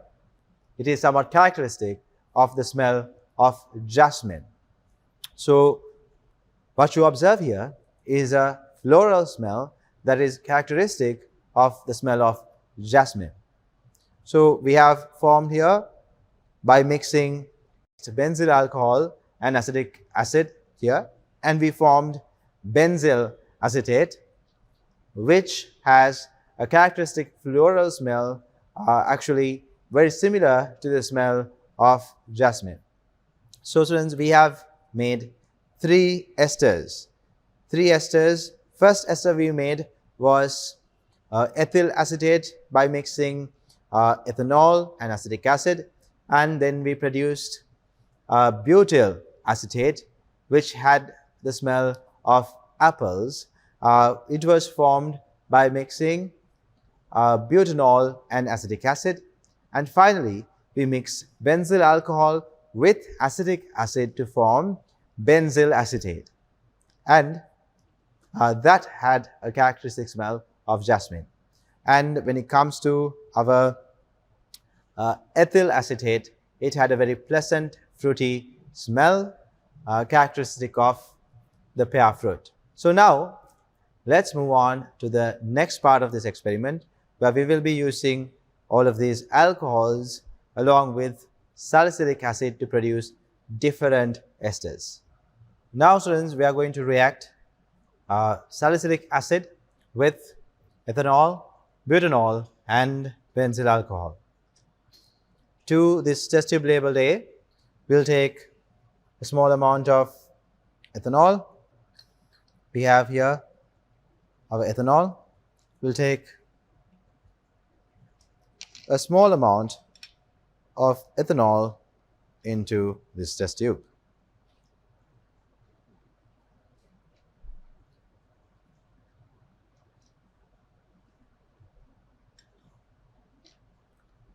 Now you can see we have taken a small volume of ethanol. To this, we are going to add a small amount of salicylic acid. So let's take a small portion of salicylic acid and let's add a very small amount of salicylic acid into our test tube here.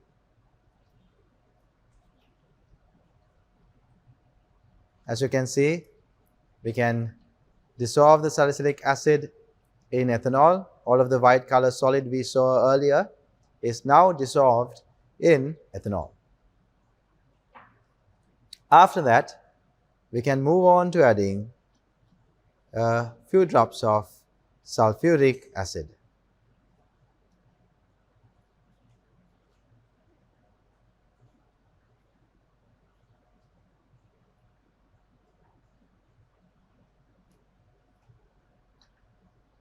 Now we have added a few drops of sulfuric acid as a catalyst, and now we can place it in our water bath. So as this reaction takes place, we can bring out a little bit of cold water to make sure that it stays cold. We can add a small amount of ice as well.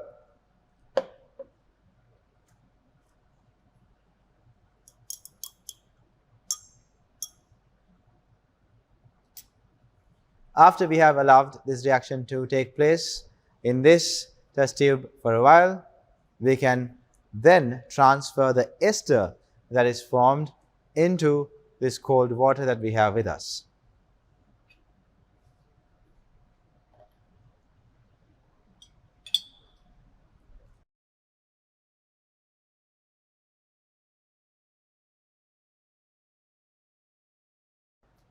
Now students, we can observe, now I'm starting to feel the characteristic smell that is emitted by the ester that is released here. We have reacted salicylic acid with ethanol and formed ethyl salicylate ester, and even without pouring it onto water, we can feel the strong characteristic smell that is emitted by ethyl salicylate. Now let's pour it over some cold water.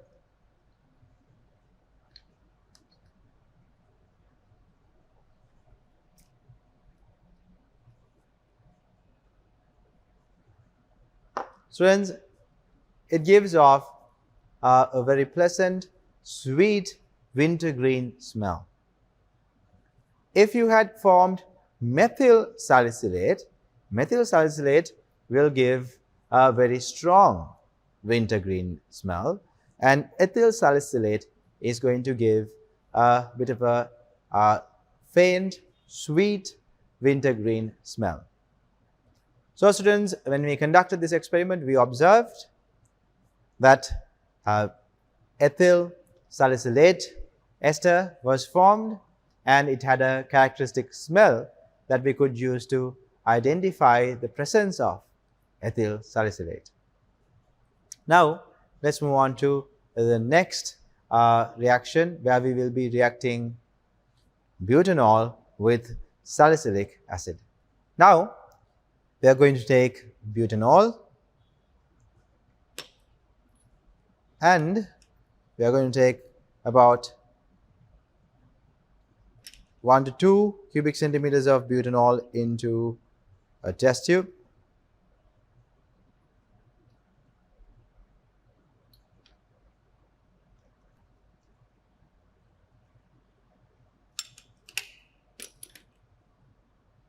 And to this, we will add salicylic acid. We have our salicylic acid here,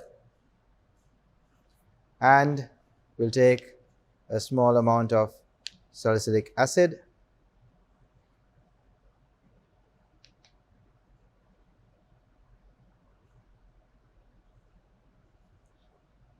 and we will add it to our butanol that we have here in this test tube. As you can see, when you mix this, the salicylic acid will dissolve in butanol. And now we will move on to adding a small amount of our catalyst, which is sulfuric acid. We added a few drops of sulfuric acid here. We can proceed to add a few more drops.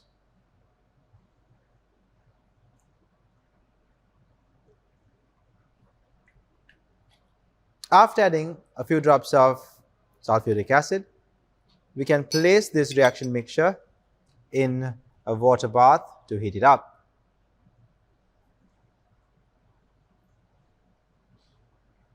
While we wait for this reaction mixture to produce an ester, we'll take a small volume of water here and we will add a little bit of ice.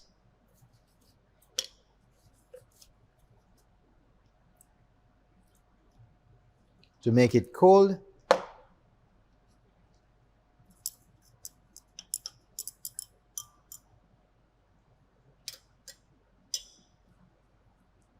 And we will wait for this reaction to go to completion.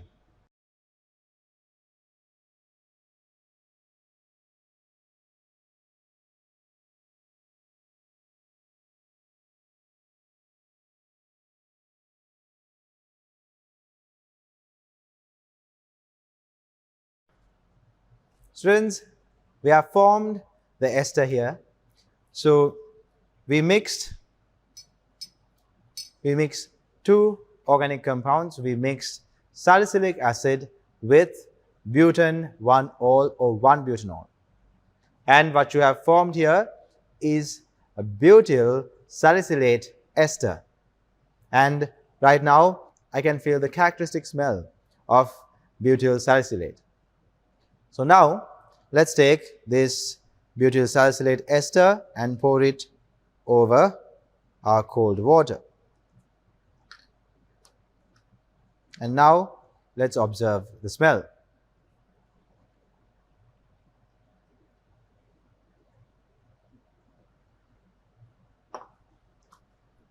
Students, the smell of butyl salicylate is characterized as a rough, herbaceous, medicinal smell. A rough, herbaceous, medicinal smell is a smell that you will be experiencing when producing butyl salicylate ester. Now we will move on to the preparation of our final ester with the use of benzyl alcohol and salicylic acid. Students, we have our benzyl alcohol here. Let's take small volume of benzyl alcohol into the test tube C.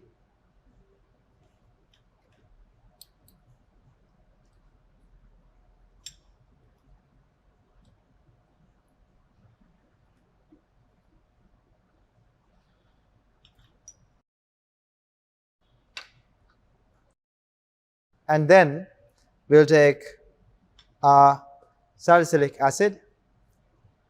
We'll take a small amount of salicylic acid. We'll take a small amount of salicylic acid and we will add it to our benzyl alcohol.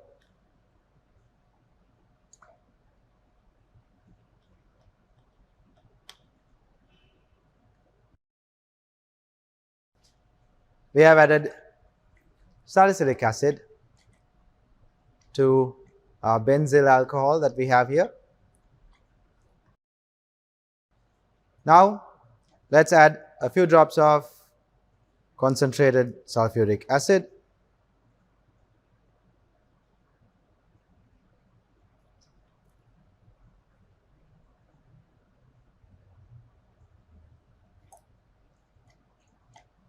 And after mixing the mixture, let's place it on a water bath.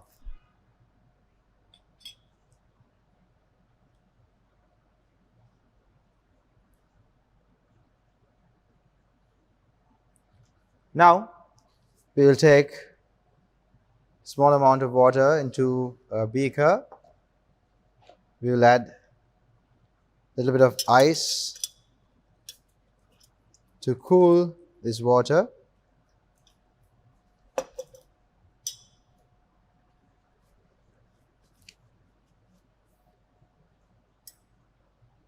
And after the ester has been formed, we will pour the ester onto our cool water.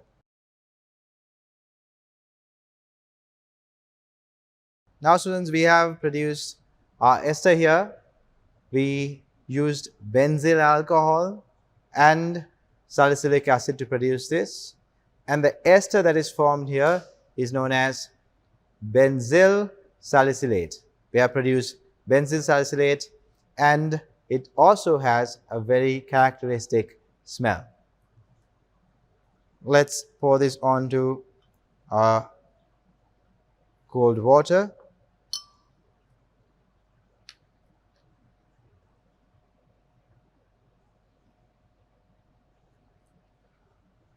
Students, what you observe here is a very faint smell compared to the other esters that we made in the lab today. This ester has a very faint smell, and this ester has a bit of a floral smell. So the characteristic smell of benzyl salicylate would be a faint floral smell.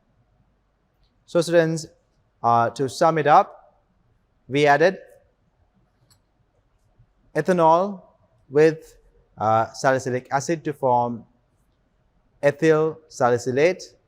Then we reacted butanol with salicylic acid to form butyl salicylate. Finally, we reacted benzyl alcohol with salicylic acid to produce benzyl salicylate. So students, after conducting this part of our experiment, we realized when we react different alcohols with different carboxylic acids, we are capable of producing different esters. We reacted these three alcohols with acetic acid and with salicylic acid to produce a variety of different esters, and we realized each of these esters had their own characteristic smell. Some of these esters had a very clear characteristic smell, which could be used to identify the presence of that particular ester in a reaction mixture. So we have now come to learn that different esters have different smells. Majority of the esters have a very pleasant smell. So you find these ester compounds in majority of the products that you come across on a day-to-day basis. With that, students, we conclude today's experiment, and let's move on to some questions and other important theory parts revolving around this experiment.